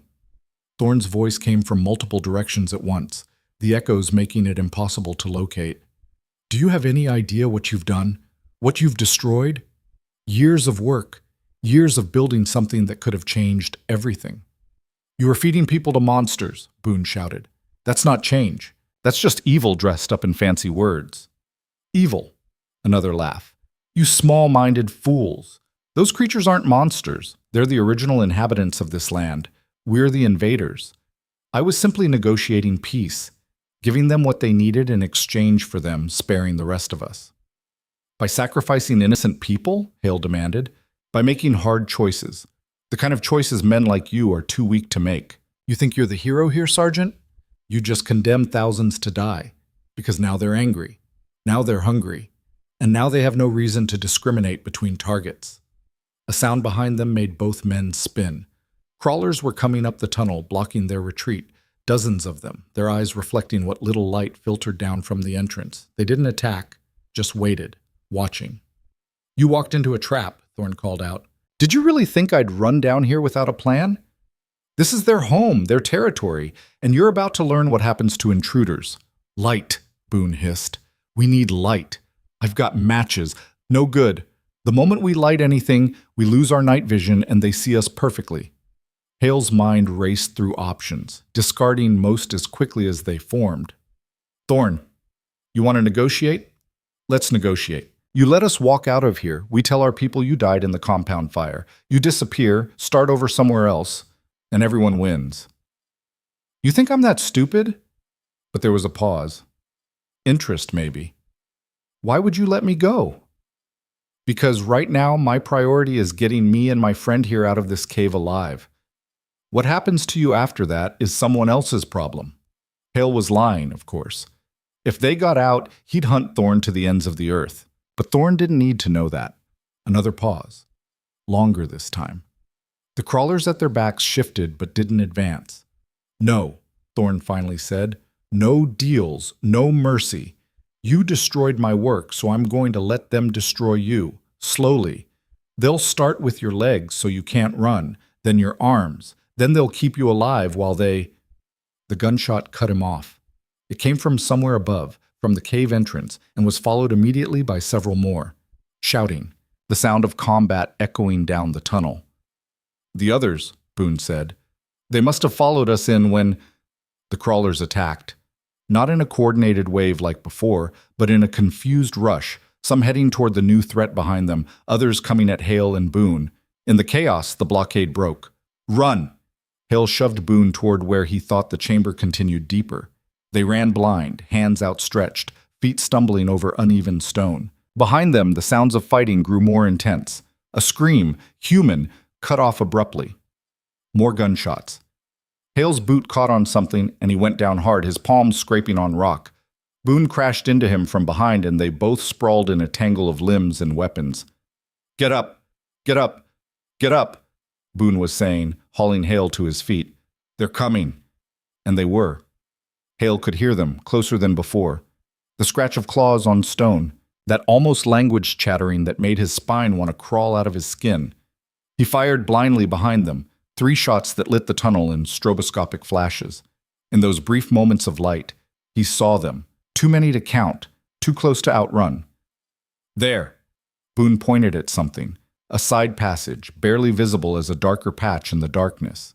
They threw themselves into it, squeezing through an opening that scraped Hale's shoulders. The space beyond was tight, claustrophobic, but the crawlers couldn't follow. Too big, or maybe just smart enough to know they didn't need to.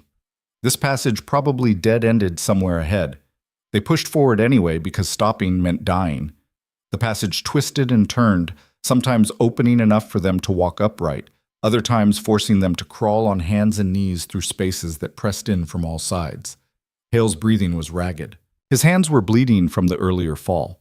Behind them, the scratching sounds continued, but more distant now, circling, waiting. After what felt like hours but was probably 15 minutes, the passage opened into another chamber. This one had light, not much, just a faint phosphorescent glow from some kind of fungus growing on the walls. Enough to see by, barely. The chamber was smaller than the first, maybe 20 feet across. And it wasn't empty. Bodies lay scattered across the floor. Old bodies. Weeks old, maybe months. All human. All showing signs of having been fed on before being discarded. Hell, Boone breathed. Hale picked his way through the corpses, trying not to think about how each one had been a person with a life and family and dreams before Thorn's arrangement with the crawlers had ended all of that. Some were in pieces. Others were intact but hollowed out, like something had eaten them from the inside. At the far end of the chamber was another opening. This one was different, worked stone, not natural cave. Someone had carved it, shaped it with tools. And around the entrance were those symbols again, carved deep into the rock. "This is old," Boone said, running his hand over the carvings. "Really old. These weren't made by Thorne's people." "So who made them?" "I don't know, but I think we're about to find out." They entered the carved passage. It descended steeply, the walls closing in until they were walking single file with their shoulders brushing stone on both sides. The phosphorescent glow continued, growing brighter as they descended. Hale's hand stayed on his revolver, though how many shots he had left he wasn't entirely sure. 6 in the cylinder when he'd reloaded, minus the 3 he'd fired blind. 3 shots. Maybe 4 if he'd miscounted.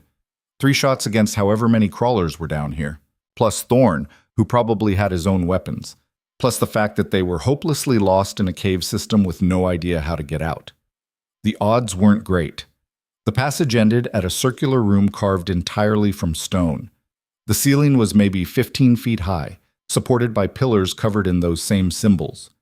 And in the center of the room, sitting on what looked like a throne made from human bones, was Jacob Thorne. He wasn't alone. 3 crawlers flanked him, larger than the ones they'd seen before. Alpha variants, maybe. Leaders of the swarm, their too many eyes fixed on Hale and Boone with clear intelligence. "Welcome," Thorne said. His voice echoed strangely in the carved chamber. "To the real temple. Not that pathetic structure above, but the original. The one the first people built when they still understood what lived beneath the earth." "Congratulations," Hale said flatly. "You found an old cave. Want a medal?" Thorne stood. Up close, Hale could see he was older than he'd seemed from a distance. Maybe 60. With gray threading through dark hair and scars across his face that spoke of someone who'd seen violence up close. His coat was torn from the run through the caves, but he still carried himself with that rigid military bearing. "You still don't understand," Thorne said. "These creatures aren't animals. They're not even really creatures in the way we think of them. They're something else. Something that existed before humans. Before anything we'd recognize as life. They've been waiting down here for thousands of years, dormant, until someone finally figured out how to wake them." "Let me guess," Boone said. "That someone was you." "The mining operation broke through into their chambers. I was brought in as a consultant because of my background in unconventional warfare. When I saw what they'd found, I realized the opportunity. A weapon no one could defend against. A force that could reshape the entire frontier." Thorne gestured at the crawlers beside him. All they needed was someone who could communicate with them. Someone who understood that power isn't about armies and supply lines. It's about fear and hunger and the willingness to use both. "You're insane," Hale said. "I'm visionary. There's a difference." Thorne pulled a revolver from his coat. "But I suppose it doesn't matter. You won't live long enough to appreciate the distinction." The crawlers moved. Fast. Impossibly fast. The first one reached Boone before he could raise his weapon. Those 2 long arms wrapping around him, claws digging in. Boone screamed and Hale fired, his shot taking the crawler in the head. It dropped, but the other 2 were already coming. Hale fired again, hit one in the shoulder. It barely slowed. He dove aside as it lunged, rolled, came up shooting. His 3rd shot, or was it his 4th, caught its center mass. No effect. The thing kept coming. Then Boone was there, his knife in hand, and he drove it into the crawler's skull with both hands. The blade went in hard and the crawler convulsed, then went still. The last one circled them, more cautious now. Learning. Behind it, Thorne was reloading his own weapon with steady hands. "You know you can't win," Thorne said conversationally. "Even if you kill this one, there are hundreds more in the caves. Even if you somehow kill me, the crawlers will keep coming. I've taught them to hunt, to organize, to spread. You've already lost, Sergeant. You just don't know it yet." "Maybe," Hale admitted. He was calculating distances, angles, chances. His revolver was empty. He'd fired his last shot at the second crawler. Boone's knife was still buried in that crawler's skull. They had nothing left but desperation and stubbornness. "But at least we'll take you with us." He charged. Not at the crawler, but at Thorne. It was stupid and reckless and exactly the kind of move they didn't expect, which gave him 3 seconds of surprise before Thorne's revolver came up. Hale saw the barrel swing toward his chest, saw Thorne's finger tighten on the trigger, and knew he wasn't going to make it. The gunshot was deafening in the enclosed space. Hale waited for the impact, the pain, the darkness. Instead, Thorne staggered backward, a red stain spreading across his shoulder. His gun clattered to the stone floor. Hale spun. In the passage entrance stood Shaw, his service revolver raised, his face pale but determined. Behind him, Martinez and one of the Hollis brothers were trying to hold back crawlers that were attempting to push through. "Seemed like you needed help," Shaw said. The last crawler lunged at Shaw. Boone grabbed his knife from the dead crawler's skull, threw it in one smooth motion. The blade caught the lunging crawler in the eye cluster and it went down thrashing. Hale grabbed Thorne, hauled him up despite the man's wounded shoulder. "How do we get out of here? There's got to be another exit." "Go to hell," Thorne spat blood. "We're already there. Answer the question or I let them have you." Hale jerked his head toward the crawlers that were starting to pour through the entrance, overwhelming Martinez and the Hollis brother despite their best efforts. Thorne looked at the approaching swarm, at his own creatures turning on him now that he couldn't control them, and something broke in his face. "Behind the throne. There's a passage. Leads to a sinkhole about half a mile east, but it's narrow. You'll have to crawl." "Shaw, fall back!" Hale was already pulling Thorne toward the back of the chamber. Boone retrieved his knife, grabbed Shaw, and they all ran for the passage Thorne had indicated. Martinez and the Hollis brother fired their last rounds into the mass of crawlers, then turned and ran. The passage behind the throne was barely 2 feet wide. They had to squeeze through sideways, Thorne gasping in pain as his wounded shoulder scraped against stone. Behind them, the crawlers reached the entrance, tried to follow, but most were too large. The smaller ones started to push through. "Move faster!" Martinez shouted from the rear. "They're coming!" The passage seemed to go on forever, twisting and turning through solid rock. Hale's lungs burned. His shoulders ached from being pressed between stone walls. Ahead, Thorne was slowing down, his face gray from blood loss. "Keep moving," Hale growled, shoving him forward. "Can't," Thorne gasped. "Can't breathe, too tight." "Then die here." "I don't care. But you're not stopping the rest of us." Thorne found some reserve of strength and pushed on. The passage began to widen slightly, then more. Then suddenly, they stumbled out into open air. They were at the bottom of a sinkhole, a natural pit maybe 40 feet across with steep sides rising 60 feet to the surface. Roots dangled down from above. The night sky was visible through the opening, stars bright and cold and beautiful. "Climb," Shaw ordered. He was the last one out of the passage, his uniform torn and bloody, but his eyes still sharp. "Everyone climb, now!" They climbed. The roots were thick enough to support their weight, and the stone walls had enough handholds that even exhausted and injured, they could make progress. Hale went first, testing each grip before committing. Behind him came Thorne, then Boone, Shaw, Martinez, and the Hollis brother bringing up the rear. Halfway up, Hale heard scratching from the passage below. The crawlers had made it through. He climbed faster, his hands slipping on the roots, his boots scrambling for purchase. Above, the sinkhole's rim seemed impossibly far. 20 feet below, the first crawler emerged into the sinkhole. It looked up at them with those too many eyes, then started to climb. It was better at it than they were. Its claws found holds humans couldn't see. Its joints bent in ways that let it navigate the wall like it was flat ground. "Faster!" Boone shouted unnecessarily. Everyone was already moving as fast as exhaustion would allow.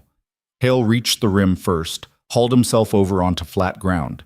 He turned immediately, reached down to help pull Thorne up. The man was barely conscious, his face white from blood loss.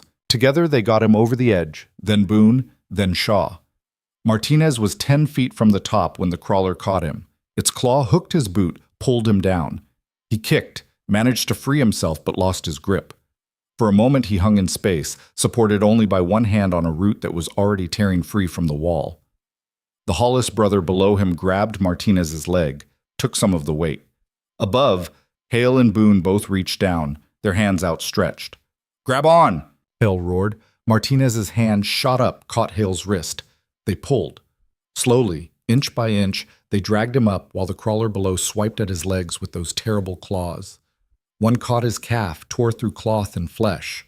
Martinez screamed but held on. They got him over the rim just as the crawler reached it. Boone drew his revolver. Somehow he still had ammunition, and fired point blank into the thing's face. It fell backward into the sinkhole, taking 2 more crawlers with it. "The Hollis brother," Shaw said. His voice was hollow. "Where's—" They all looked down. At the bottom of the sinkhole, surrounded by crawlers, the Hollis brother lay motionless.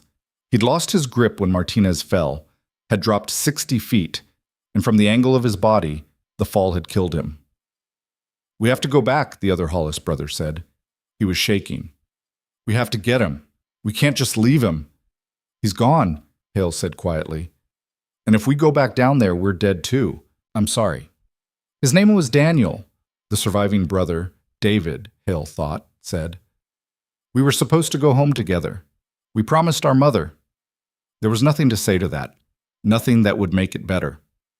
They pulled back from the sinkhole's edge as more crawlers reached the top, and they ran into the forest, leaving Daniel Hollis to the darkness and the creatures and the weight of promises no one could keep. They stumbled through the forest for an hour before they found Cade and the others. The group had retreated from the canyon entrance when the compound had erupted into chaos, had been searching for survivors when they heard gunfire from the sinkhole direction. "You look like hell," Cade observed. "Feel worse," Hale replied. They got Martinez onto a horse, his leg bandaged but still bleeding badly. Thorn they tied across a saddle like cargo. He'd passed out from blood loss and shock, but his pulse was still strong. Whether that was good news or bad would be someone else's problem. The ride back to camp took 2 hours. Nobody talked much. David Hollis rode at the rear, his face blank, probably still seeing his brother falling. Shaw looked older somehow, like the last few hours had aged him years. Even Boone was quiet, his usual sharp humor ground down by exhaustion and violence. When they reached camp, dawn was breaking gray and cold over the hills. The survivors from the compound cages were there, being tended to by Cade's people. 40-some lives saved, at the cost of Finch and Daniel Hollis, and probably a dozen of Cade's fighters who'd provided covering fire at the canyon entrance. The math didn't balance, it never did. They handed off Martinez and Thorn to the medical tent, then collapsed around the central fire. Someone brought water. Someone else brought food that Hale couldn't taste. He just chewed mechanically, swallowed, repeated. "What now?" Davies asked. He'd been with the horse guard the whole night, had missed the worst of it, and Hale was grateful for that. At least some of them would go home without fresh nightmares. "Now we report," Shaw said. His voice had that officer tone again, but softer than before. "We ride to Fort McCready, tell Captain Brenner what we found, and let command decide next steps." "What about the crawlers?" O'Connor asked. His leg was propped up, freshly wrapped. "There's still hundreds of them in those caves. Maybe thousands. Without Thorn directing them, they'll go back to being unorganized," Cade said. He didn't sound convinced. "Maybe retreat deeper underground, maybe scatter." "Or maybe they'll keep attacking," Boone countered. "They've had a taste of human flesh. They know we're easy prey. Thorn didn't create that hunger. He just gave them permission to act on it. Either way," Shaw said firmly, "that's above our authority level. We've done our part. We found the source. We broke their command structure. We rescued 40 prisoners. Now we let the army handle the rest." It was the right answer. The military answer. The one that meant they could go home and sleep without wondering what else they should have done. Hale wasn't sure he believed it, but he was too tired to argue. They rested for 3 hours. Then, as the sun climbed toward noon, they mounted up. Cade provided an escort, Sarah and Reed plus 2 others, to make sure they made it back to Fort McCready safely. The freed prisoners would follow more slowly, traveling in a larger group with most of Cade's remaining fighters. Thorn they strapped to a horse, still unconscious. He'd face trial eventually, though whether a rope or a firing squad waited at the end didn't much matter. The ride back was quiet. Hale found himself next to Boone again, the two of them naturally falling into the same easy rhythm they'd developed over the past 2 days. "You did good," Boone said after an hour of silence. "In the caves. Most men would have frozen. Most men would have been smart enough not to go into the caves in the first place." "True, but where's the fun in that?" Boone's grin was tired but genuine. "You thinking about re-enlisting when your term is up?" "Don't know. You?" "I was never re-enlisting, but I might stick around the frontier for a while. Seems like there's still work to do out here." Boone glanced at Hale sideways. Could use a good sergeant if you decide the army isn't for you anymore. That an offer? More like an observation. Take it however you want. Hale thought about it. Thought about going back to Fort McCready, filing reports, following orders from men who'd never seen what he'd seen. Thought about the next 12 years looking exactly like the last 12. Doing the work, keeping the men alive, watching officers make decisions that got people killed. Then he thought about those freed prisoners. About the towns that wouldn't fall now because they'd stopped Thorn. About the difference that two men with more courage than sense could make when they refused to wait for permission. I'll think about it, Hale said. They rode on. Behind them, the compound burned. Ahead, Fort McCready waited with its paperwork and protocols and the safe, boring routine of military life. And somewhere in between, choices waited to be made about what kind of man Hale wanted to be and what kind of future was worth fighting for. But that was a problem for tomorrow. Today, he just focused on staying in the saddle, keeping his eyes open and getting his people home alive. The same thing he'd been doing for 12 years. The same thing he'd probably do for 12 more, whether in uniform or not. They were still 10 miles from Fort McCready when the crawlers hit them. No warning, no scratching sounds building in the distance, just a sudden eruption of pale bodies from a ravine to their left, moving fast and coordinated like they'd been waiting in ambush, like they'd known exactly where the column would be. Contact left! Shaw's voice cracked with the shout, but his revolver was already out. The first shots rang across the grassland. Hale's mare reared, nearly throwing him. He got her under control, drew his own weapon, and fired at the nearest crawler. It went down, but 3 more took its place. Behind him, someone screamed. Davies, hit by one of the things, dragged from his saddle before Martinez could grab him. Circle formation, Hale roared. Protect the wounded! The horses were panicking, half of them bolting despite their riders' best efforts. Thorn's horse took off at a dead run with the unconscious man still strapped across its back, heading straight into the grassland. 2 crawlers broke from the main group to chase it. Let them have him, Boone said, appearing beside Hale. His rifle spoke twice, dropping 2 crawlers. We've got bigger problems. He wasn't wrong. There were at least 30 of the things, maybe more coming from the ravine. The column had been strung out for travel, easy pickings. Now they were trying to compress into a defensive position while the crawlers tore through them. Sarah went down fighting, her knife taking 1 crawler with her before 3 more pulled her under. Reed was firing methodically, each shot a kill, but even he couldn't reload fast enough. The other 2 of Cade's people had their backs to each other, fighting desperately. We can't hold this, Shaw shouted over the gunfire. His face was spattered with blood. His own or someone else's, Hale couldn't tell. We need to break through. Where? Martinez demanded. He'd recovered Davies, who was clutching a torn arm but still alive. They're surrounding us! Hale's mind raced through options. Stay and fight meant eventual annihilation. They'd run out of ammunition before the crawlers ran out of numbers. Scatter meant the weak and wounded would be picked off, which left one choice that might work if they moved fast enough. The fort, Hale pointed northeast. Full gallop, stay together, don't stop for anything. Go! They broke formation and ran. It went against every instinct, turning their backs on an enemy, but staying meant dying slowly. At least this way they had a chance. The crawlers pursued. They were fast on open ground, faster than horses over short distances, but couldn't maintain the pace. Hale's mare stretched out into a full gallop, her hooves pounding the earth, and slowly the distance opened. Behind him, he could hear the others. Shaw cursing his horse forward, Boone's quieter encouragement to his mount, O'Connor gasping in pain as every jolt drove agony through his wounded leg. Davies fell off twice.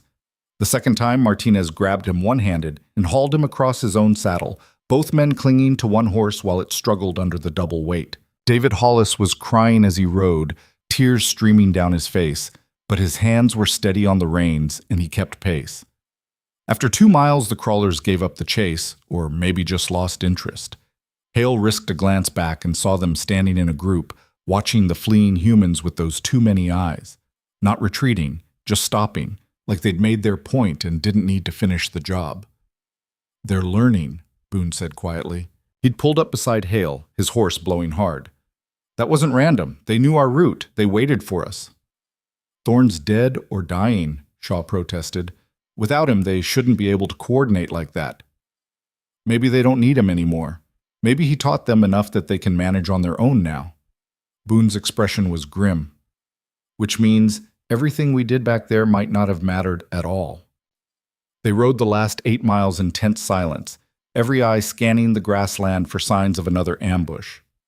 Fort McCready appeared on the horizon around 3 in the afternoon, solid wooden walls, guard towers, the American flag hanging limp in the still air. It looked like safety, like civilization, like somewhere the monsters couldn't reach. Hale knew better, but right now he'd take the illusion. The gates opened as they approached. Guards stared at the battered, bloodied column, at the missing horses and men, at the way everyone's eyes kept darting back toward the grassland behind them. Captain Brenner was waiting in the courtyard, his face shifting from relief to concern as he counted heads. "Report," Brenner ordered as they dismounted. "Where's Corporal Finch? Where's—" "Dead, sir," Shaw interrupted. His voice was flat. "Finch and Private Daniel Hollis, plus 4 of the civilian fighters who accompanied us. Corporal Davies and Private O'Connor are wounded. The rest—" He gestured at the survivors. "We need a doctor, and we need to debrief. In that order." Brenner's mouth tightened, but he nodded. "Get the wounded to medical. Everyone else, clean yourselves up and report to my office in 1 hour. And somebody tell me what the hell happened out there." The next hour was a blur of activity. Hale stripped off his torn, bloody coat and shirt, washed in cold water that turned red in the basin. His hands were shaking, delayed reaction, he knew from experience. The body could hold it together during crisis, but afterward, everything caught up at once. He found a clean uniform that was slightly too small and made it work. His boots were beyond saving, caked with blood and cave mud, but he cleaned them as best he could. In the mirror, a stranger stared back, older than he remembered, with new lines around the eyes and a tightness in the jaw that hadn't been there 3 days ago. 3 days. It felt like 3 years. The other survivors were gathering outside Brenner's office when Hale arrived. Shaw was already there, uniform perfect despite everything, though his hands trembled slightly when he thought no one was looking. Boone stood apart from the soldiers, technically not required to attend but unwilling to leave before hearing what command would decide. Martinez had refused medical treatment until his debrief was complete, his arm bandaged roughly. David Hollis sat alone on a bench, staring at nothing. "They're ready for us," a clerk announced, holding the door. Brenner's office was Spartan. Desk, chairs, maps on the walls, a cabinet holding what was probably whiskey for special occasions. The captain sat behind his desk with another officer Hale didn't recognize, an older man with colonel's insignia who radiated the kind of authority that came from decades of service. "Sergeant Hale," Brenner said. "Lieutenant Shaw. This is Colonel Warren from Territorial Command. He arrived this morning on unrelated business, but given the circumstances, I've asked him to sit in on your debrief. Start from the beginning, leave nothing out." So they did. Shaw handled most of it, his academy training showing as he gave a clear, organized account of everything from Ashford's Cross to the compound to the caves. Hale filled in details Shaw had missed, particularly about the symbols and Thorne's claims regarding the crawler's origins. Boone added observations about the creature's intelligence and coordination. It took 40 minutes to get through the whole story. When they finished, Colonel Warren leaned back in his chair and was quiet for a long moment. "And you're certain," he finally said, "that Colonel Thorne is dead?" "We left him strapped to a horse that ran straight into a group of crawlers," Hale said. "Either they killed him or he bled out from the shoulder wound. Either way, he's not coming back." Small mercies. Warren stood, walked to one of the maps. "Gentlemen, I'm going to tell you something that doesn't leave this room. 3 weeks ago, we received reports from 2 other frontier regions, one north, one south, of similar attacks. Unknown creatures, coordinated assaults, entire settlements going silent. We thought they were isolated incidents, local problems. Now I'm thinking they're all connected." "How is that possible?" Shaw asked. "The distances involved, I don't know. But if Thorne was running experiments, who's to say he was the only one? Or that he was even the first?" Warren traced a line on the map connecting 3 points. "What I do know is that we have a serious situation developing across the entire frontier. These crawler attacks are going to continue, probably escalate. And right now we don't have the manpower or resources to address all of them simultaneously. So what do we do?" Brenner asked. "We adapt. We fortify. We train every man in this command on how to fight these things. Aim for the head, Don't waste ammunition on body shots. Never let them surround you. We send out scouting parties to map their territories and identify their strongholds. And we make it very clear that the frontier is still ours, not theirs.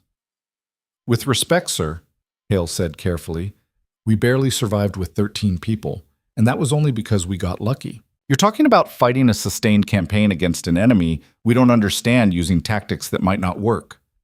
How many men are you willing to lose finding out? Warren's eyes were cold. As many as it takes, Sergeant, because the alternative is abandoning the frontier entirely, pulling back to the major cities and letting everything west of the Mississippi become their hunting ground.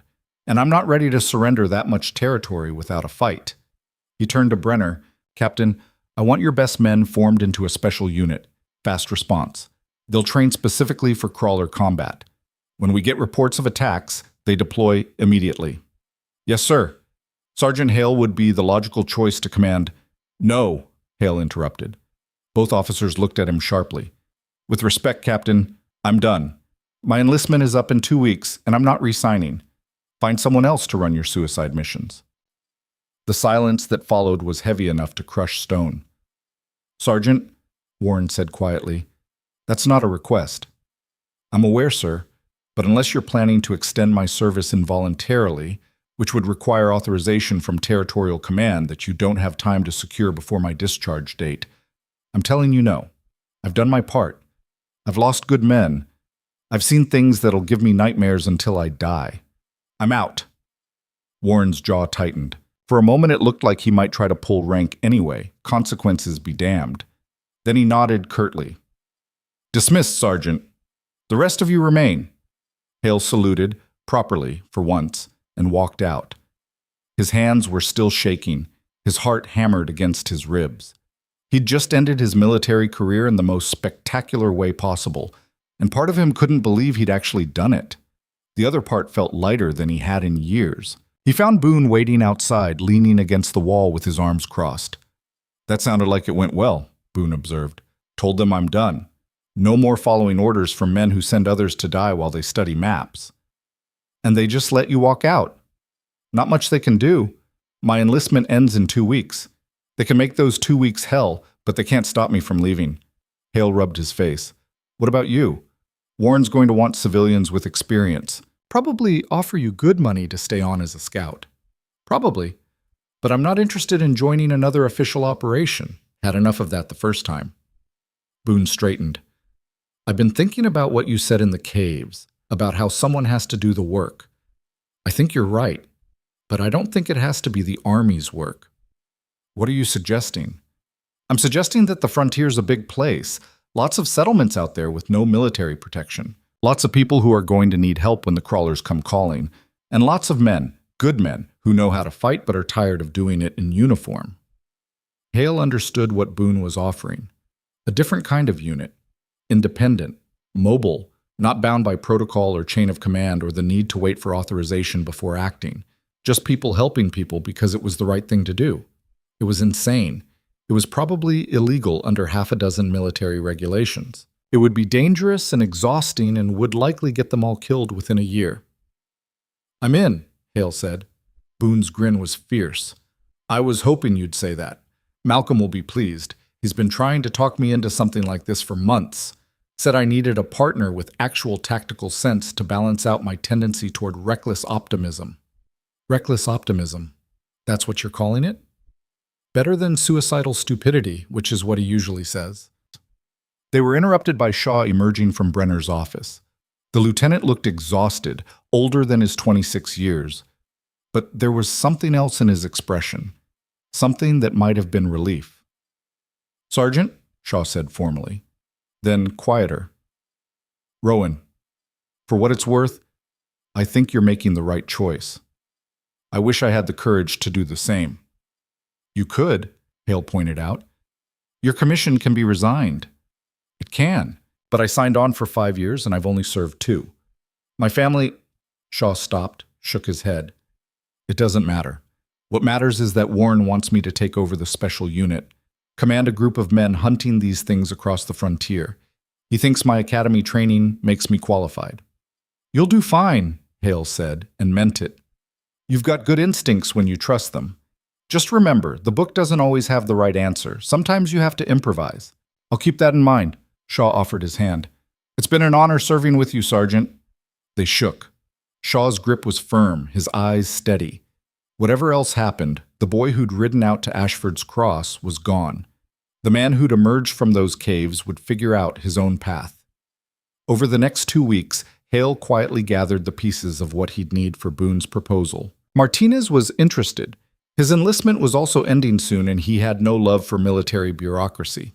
Davies was recovering from his arm wound, but said he'd think about it. David Hollis surprised everyone by volunteering immediately, saying his brother had died fighting these things, and he wanted to finish what Daniel had started. O'Connor declined. His leg would never fully heal, and he'd been granted medical discharge with a small pension. Last Hale heard, he was taking a civilian job as a clerk in a town 3 territories over. Safe work. Boring work. The kind that let you sleep at night. Hale didn't blame him. Cade and his surviving fighters agreed to coordinate with Boone's group. They'd maintain the camp as a staging area and information hub while Boone's team would be mobile, responding to attacks as they happened. It wasn't a perfect system, but it was better than nothing. The night before his discharge, Hale stood on Fort McCready's wall, looking out at the dark grassland. Somewhere out there, the crawlers were hunting. Somewhere, people were dying. And starting tomorrow, stopping that would be his responsibility again. Not because someone ordered him to, but because he'd chosen it. Second thoughts? Malcolm appeared beside him. The older man had ridden in 2 days ago with supplies and information. He'd also brought the carved wooden horse he'd been making, gave it to David Hollis with gruff kindness that seemed to help more than any words could. 100 thoughts, Hale admitted, but not second ones. This is the right move. I know it is. For what it's worth, I agree. Army's good for some things, but this kind of fight? This needs people who can move fast, adapt faster, and aren't worried about filing the right paperwork before they act. Malcolm pulled out a flask, offered it. Hale took a drink, whiskey, harsh but warm. Boone's a good man. Reckless as hell, but his heart's in the right place. Between your tactics and his instincts, you might actually survive this. Might, Hale echoed. It's the best any of us can hope for out here. They stood in comfortable silence, watching the darkness, until the watch bell rang midnight and Hale's last day as Sergeant Rowan Hale of the United States Army began. His discharge came through at noon the next day. Captain Brenner handled it personally, his expression neutral, but his handshake firm. You're making a mistake, he said quietly, but I understand why you're making it. Try not to get killed too quickly out there. I'll do my best, sir. And Hale, when you inevitably need military support, and you will, send word. I can't promise we'll come running, but I'll see what I can do. Brenner's eyes were serious. This thing is bigger than any of us. We're all going to have to work together if we want to survive it.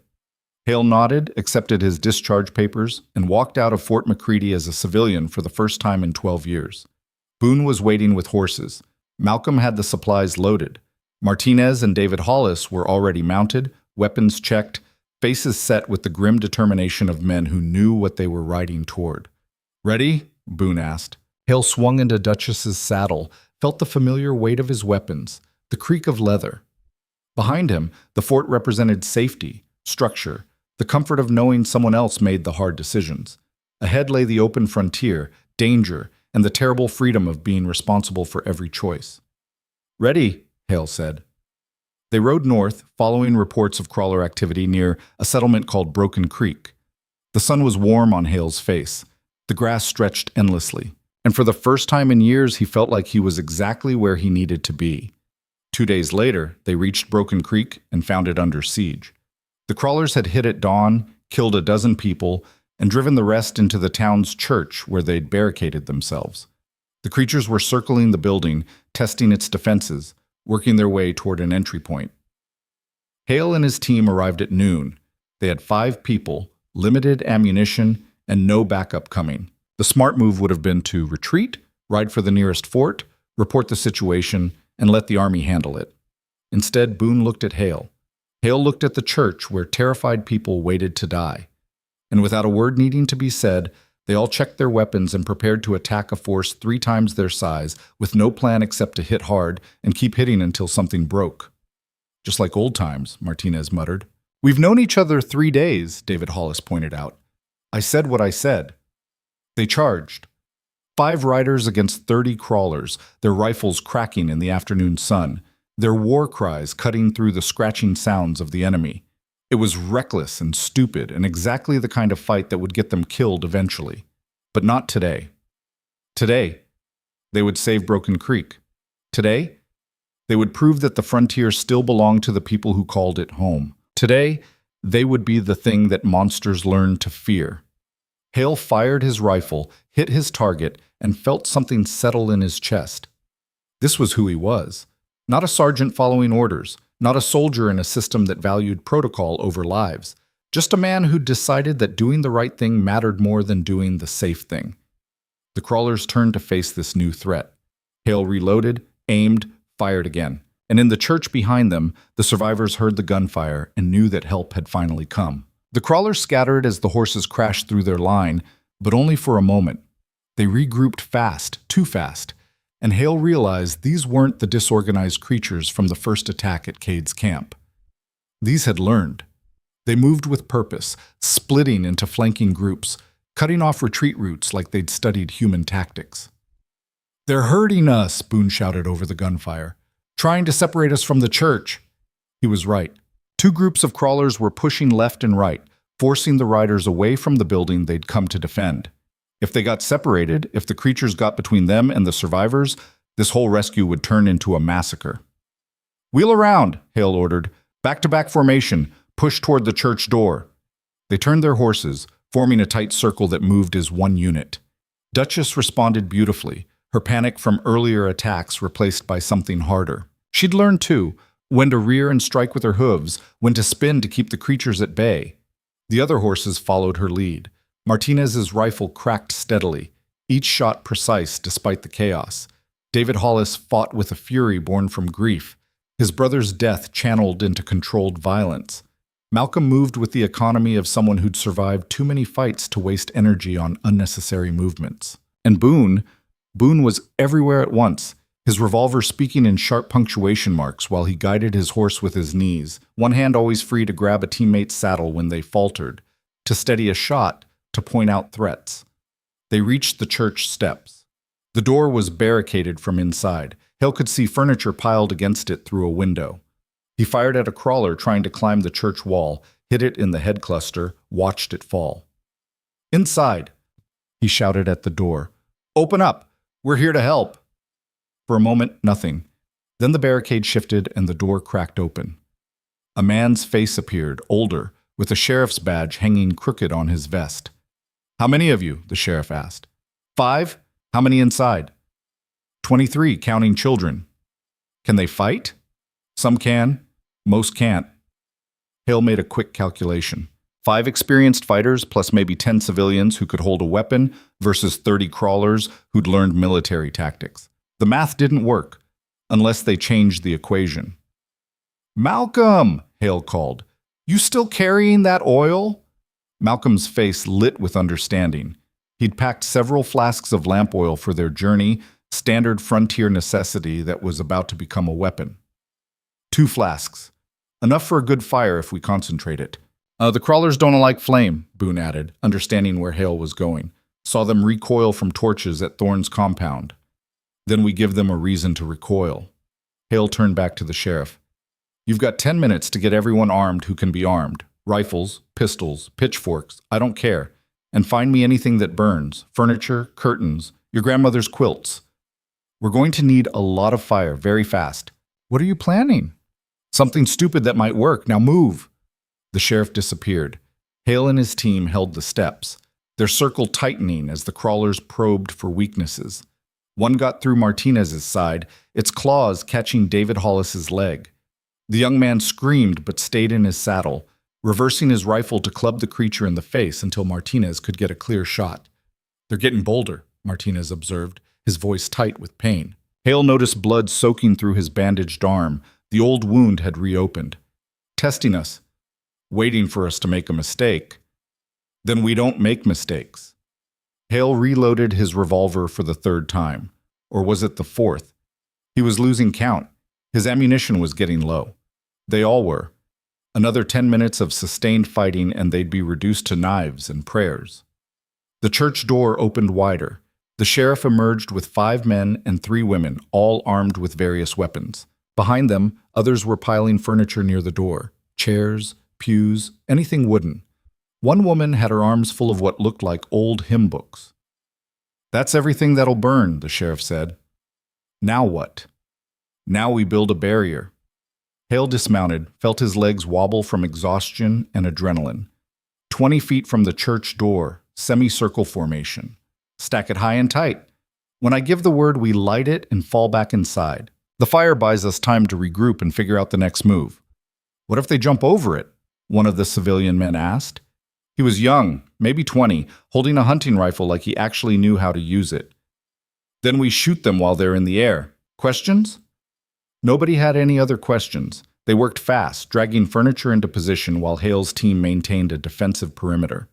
The crawlers watched from a distance, their too many eyes reflecting the afternoon sun, waiting, learning. Hale didn't like how patient they'd become. It suggested intelligence beyond what Thorne could have taught them. It suggested something else was coordinating them now. The barricade took shape, a curved wall of wood and fabric, about waist high, stretching from the church's left side to its right. Not perfect, but it would burn. Malcolm moved along it, splashing oil from his flasks onto the driest wood. The smell cut through everything else. "That's all the oil," Malcolm reported. "Make it count." "Fall back to the church," Hale ordered. "Everyone inside except my team. We'll light it and follow." The civilians retreated quickly, grateful to be behind walls. The sheriff lingered at the door, his revolver drawn. "You boys need any help?" "You've got 23 people in there who need protecting if this goes wrong," Hale said. "That's your job now. Ours is making sure it doesn't go wrong." The sheriff nodded and disappeared inside. Just Hale's team now, standing in front of the unlit barricade with the crawlers circling closer. They'd sensed the change in tactics, were massing for a final assault before the humans could complete whatever they were planning. "Light it now," Boone said urgently. "They're coming." Hale struck a match, watched the small flame dance in his palm. For a moment he thought about all the choices that had led here. Every order followed, every order refused, every decision that put him on these church steps with monsters closing in, and people depending on him to make the right call.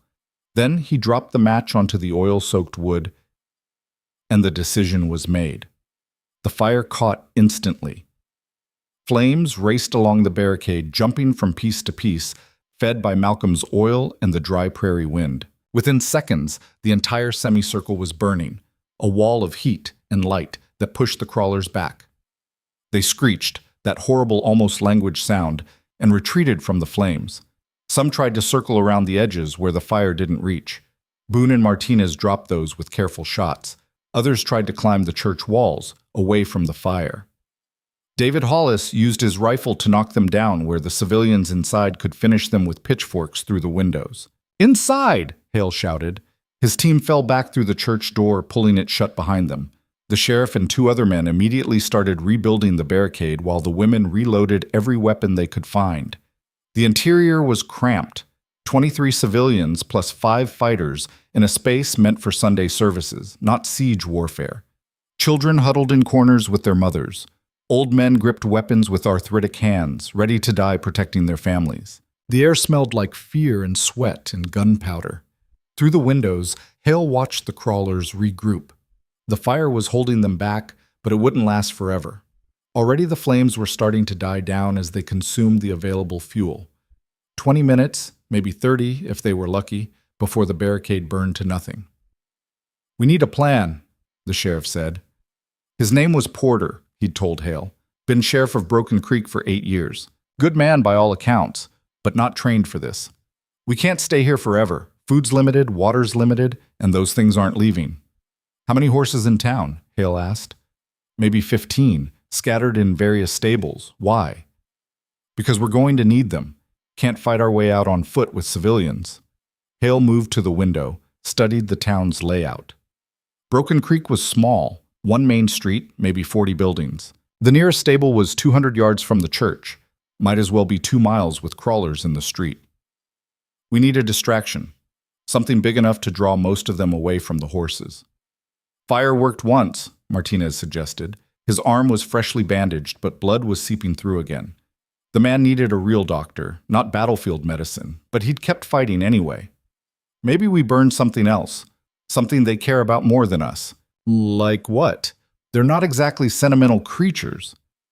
The cave entrance, David Hollis said quietly. Everyone turned to look at him. The young man was standing near a window, watching the crawlers with an expression that was equal parts hatred and calculation. My brother told me, before Ashford's Cross, he read this book about how animals always return to their nests. Even when they're hunting far from home, they come back to the same place to rest. These things have a nest somewhere near here. Has to be. They wouldn't range this far from Thorne's compound unless they'd established a closer base. The kid's right, Boone said. We've been fighting them all across the frontier, but they're always near cave systems. Always. They don't like open ground for extended periods. They need those caves. Hale felt something click in his mind. A plan taking shape, dangerous and half-formed, but it was more than they'd had a minute ago. Porter, your town have anyone who knows the local cave systems? Meredith, Porter said immediately. Meredith Cole used to guide mining surveys before her husband died. Knows every cave and tunnel within 30 miles. He called toward the back of the church. Meredith, need you up here.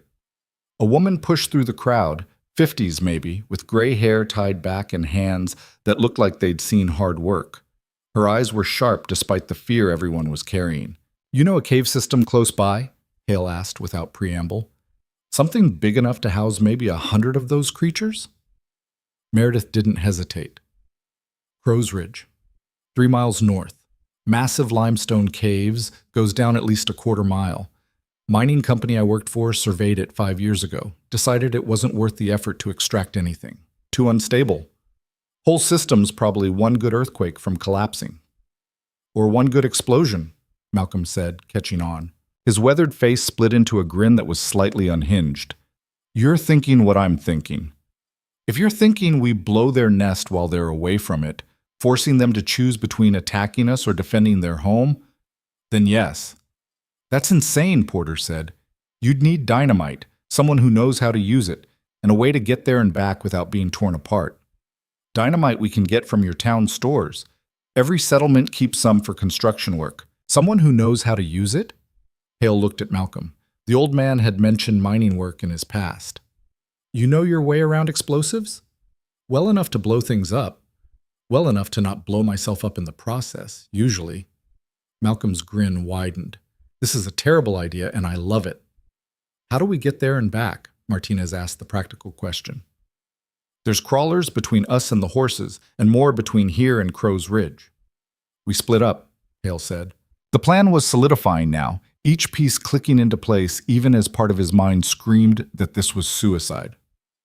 3 teams.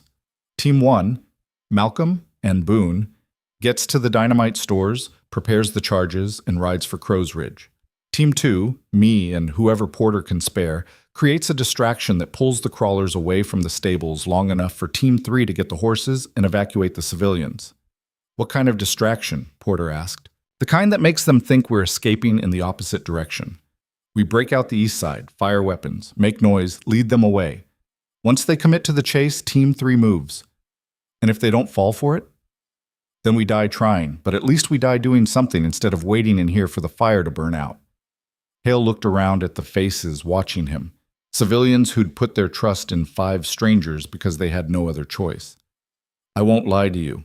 This is dangerous. Some of us probably won't make it, but sitting here guarantees we all die. This way, some of you survive. Maybe most of you. That's the best I can offer. The silence stretched. Then Porter checked his revolver, a weapon that looked like it had been in his family for generations.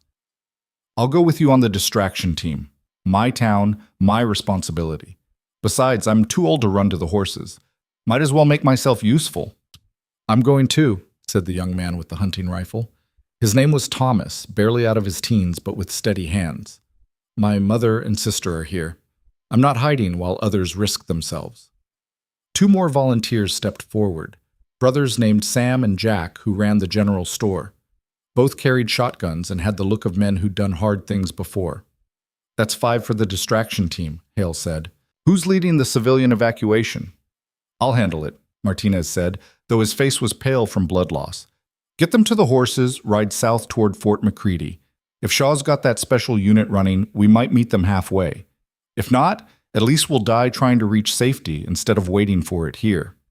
David, Hale said, turning to the youngest member of his team.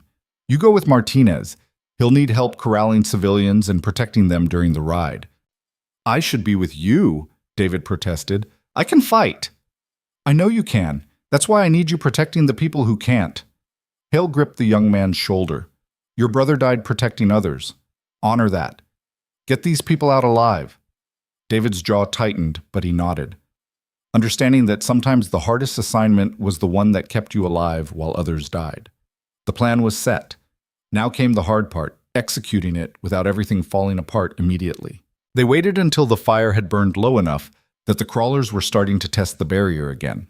That was the moment, when the creatures thought victory was close, when their attention was focused on the church instead of the wider town. Now, Hale whispered. The east wall had a small door, used for the preacher to come and go without walking through the congregation. They'd removed the barricade quietly during the planning phase. Now Porter eased it open, checked the street beyond, and gestured, clear. Malcolm and Boone slipped out first, moving low and fast toward the town's construction supply building 3 streets over. They disappeared between buildings without a sound. Meanwhile, Hale and his distraction team prepared to make as much noise as possible. Ready? Hale asked his volunteers. Porter, Thomas, Sam, and Jack all nodded. We run straight east, firing as we go. Make them think we're trying to break through their line. Once we've drawn enough attention, we split up and lose them in the buildings. Then we double back and help with the evacuation. Questions? If we don't make it back? Thomas asked. His voice was steady, but his hands betrayed his fear. Then you did everything you could, and people survived because of it. That's all any of us can ask. Hale checked his revolver one last time. 4 rounds left. After that, he'd be down to his knife and whatever luck remained. On 3. 1, 2, 3. They burst through the door, firing. Hale's first shot took down a crawler that had been creeping toward the church. His second hit another in the head cluster. Porter and the others were spreading out, their weapons cracking in the afternoon air, and the crawler's attention snapped toward this new threat. Run! Hale shouted, not because his team needed the reminder, but because the crawlers needed to hear human panic. He sprinted east, his boots pounding dirt, his breath coming hard. Behind him, the scratching sound rose to a crescendo as dozens of crawlers abandoned the church and gave chase. The distraction was working. Maybe too well. Hale risked a glance back and saw at least 40 creatures following them, moving with that horrible coordinated purpose.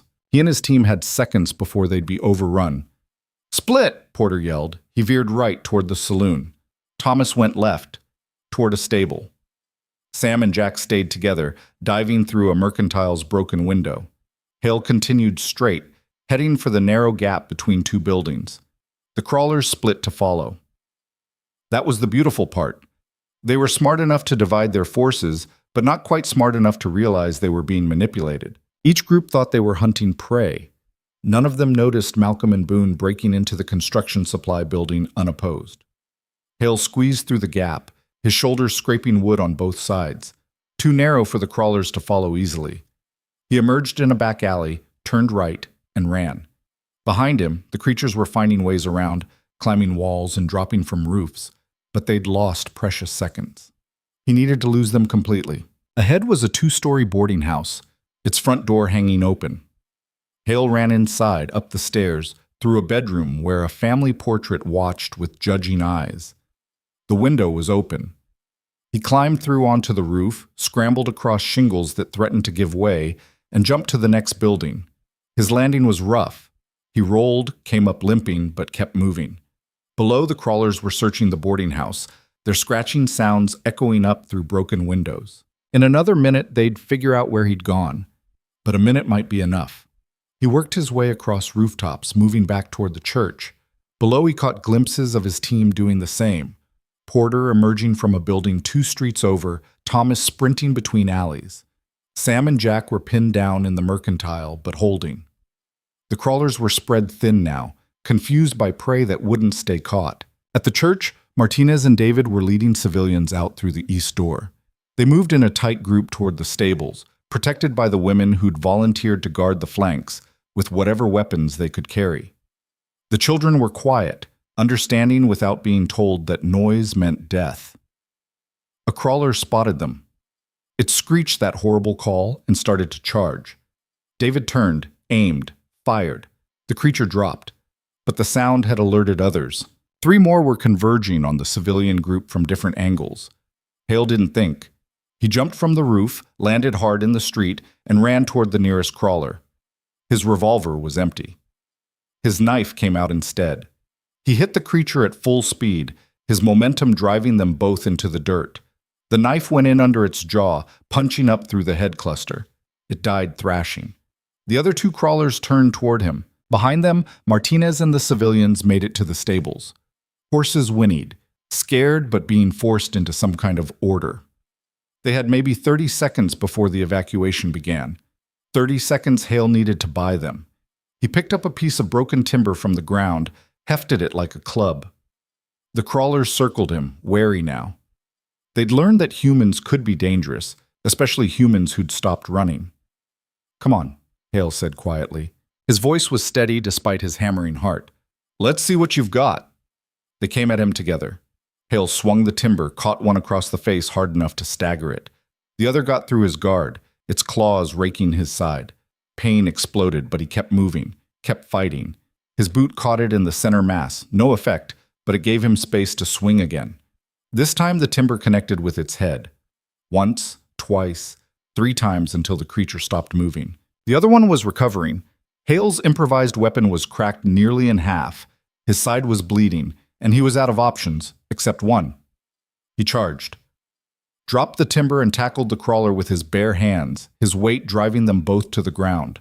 Its claws tore at his back. Its teeth, too many teeth in a mouth that shouldn't exist, snapped at his throat. But Hale's hands found its head cluster and he squeezed with every ounce of strength, born from 12 years of soldiering and 3 days of fighting monsters, and the simple, stubborn refusal to die when people needed him alive. Something in the creature's skull gave way. It spasmed once and went still. Hale rolled off it, gasping. Blood soaked his shirt. His vision swam.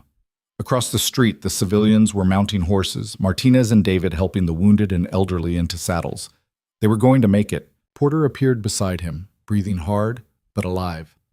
"Thomas and the others?" "Sam and Jack made it to the church," Porter reported.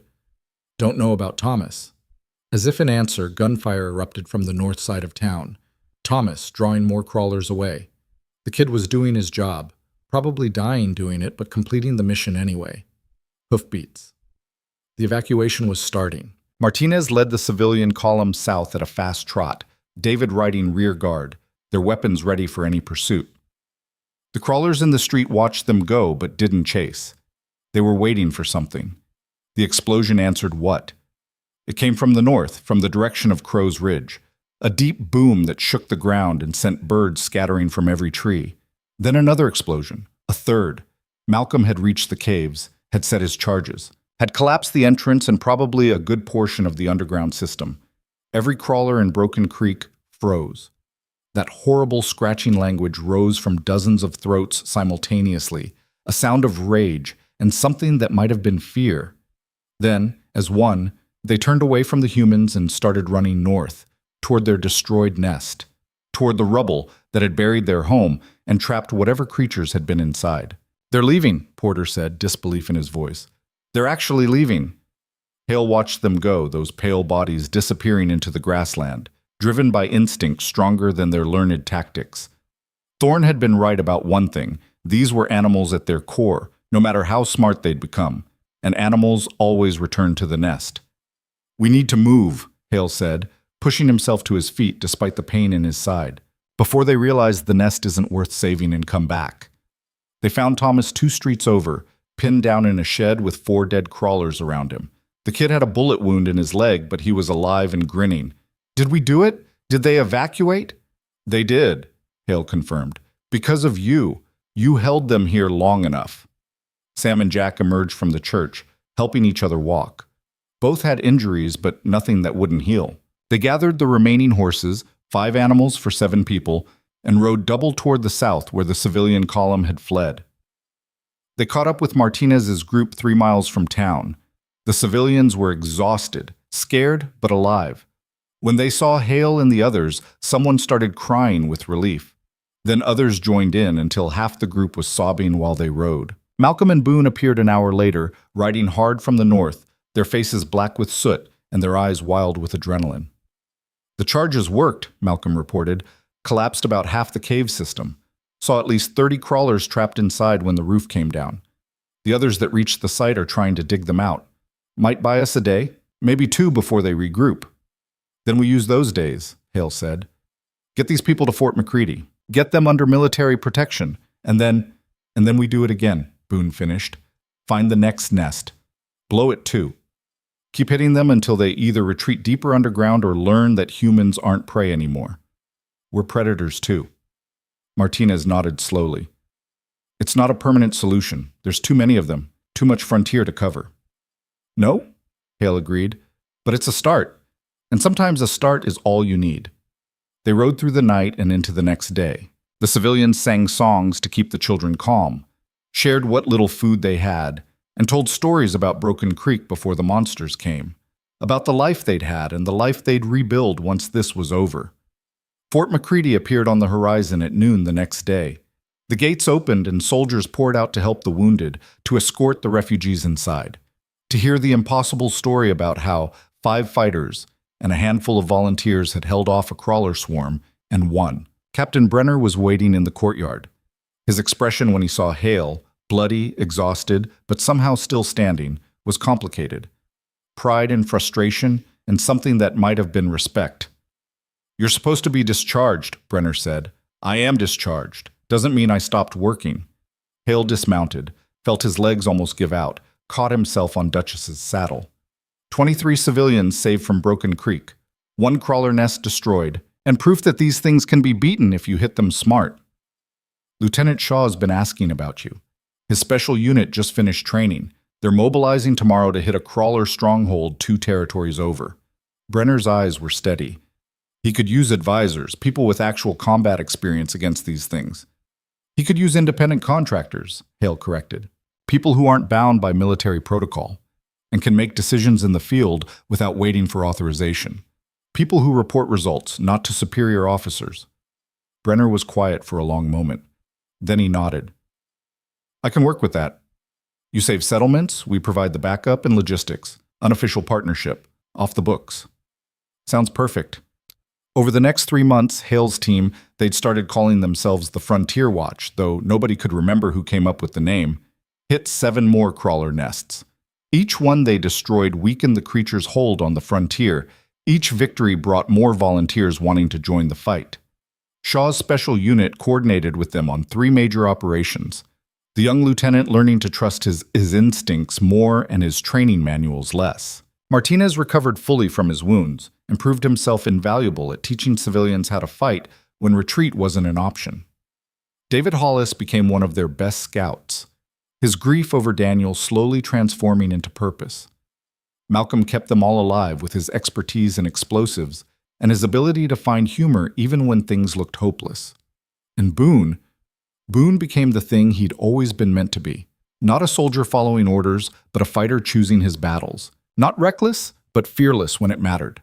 The kind of man who ran toward danger because people needed help, and waiting for someone else to act meant people died. The crawlers didn't disappear. They retreated deeper underground, learned to avoid human settlements, became cautious about exposing their nests.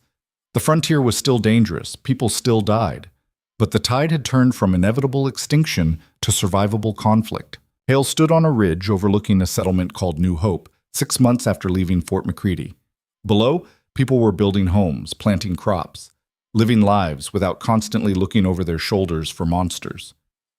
You thinking about settling down? Boone asked, appearing beside him.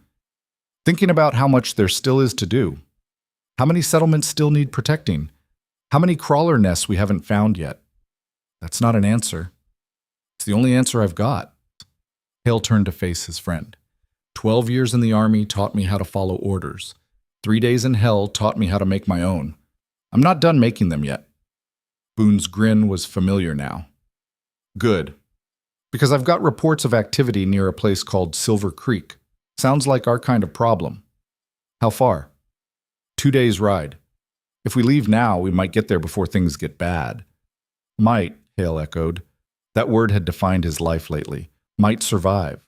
Might win. Might make a difference. It wasn't certainty, but it was enough.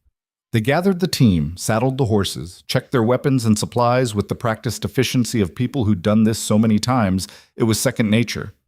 Around them, New Hope continued its evening routines, unaware that 5 people were about to ride out to face whatever horrors waited at Silver Creek. That was the point, Hale thought. Let them be unaware. Let them build and plant and live without fear.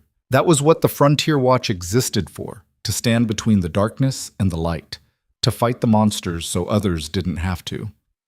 As they rode out into the sunset, Porter's words from Broken Creek echoed in Hale's mind. Some of us probably won't make it. True then, true now. Probably true for whatever came next, but some would make it. Some would survive. Some would tell the story of how a disgraced sergeant and a discharged cavalryman decided that the frontier was worth saving, and that courage wasn't about following orders or seeking glory. It was about showing up when people needed help, about refusing to run when staying meant fighting, about choosing to be the thing that monsters learned to fear.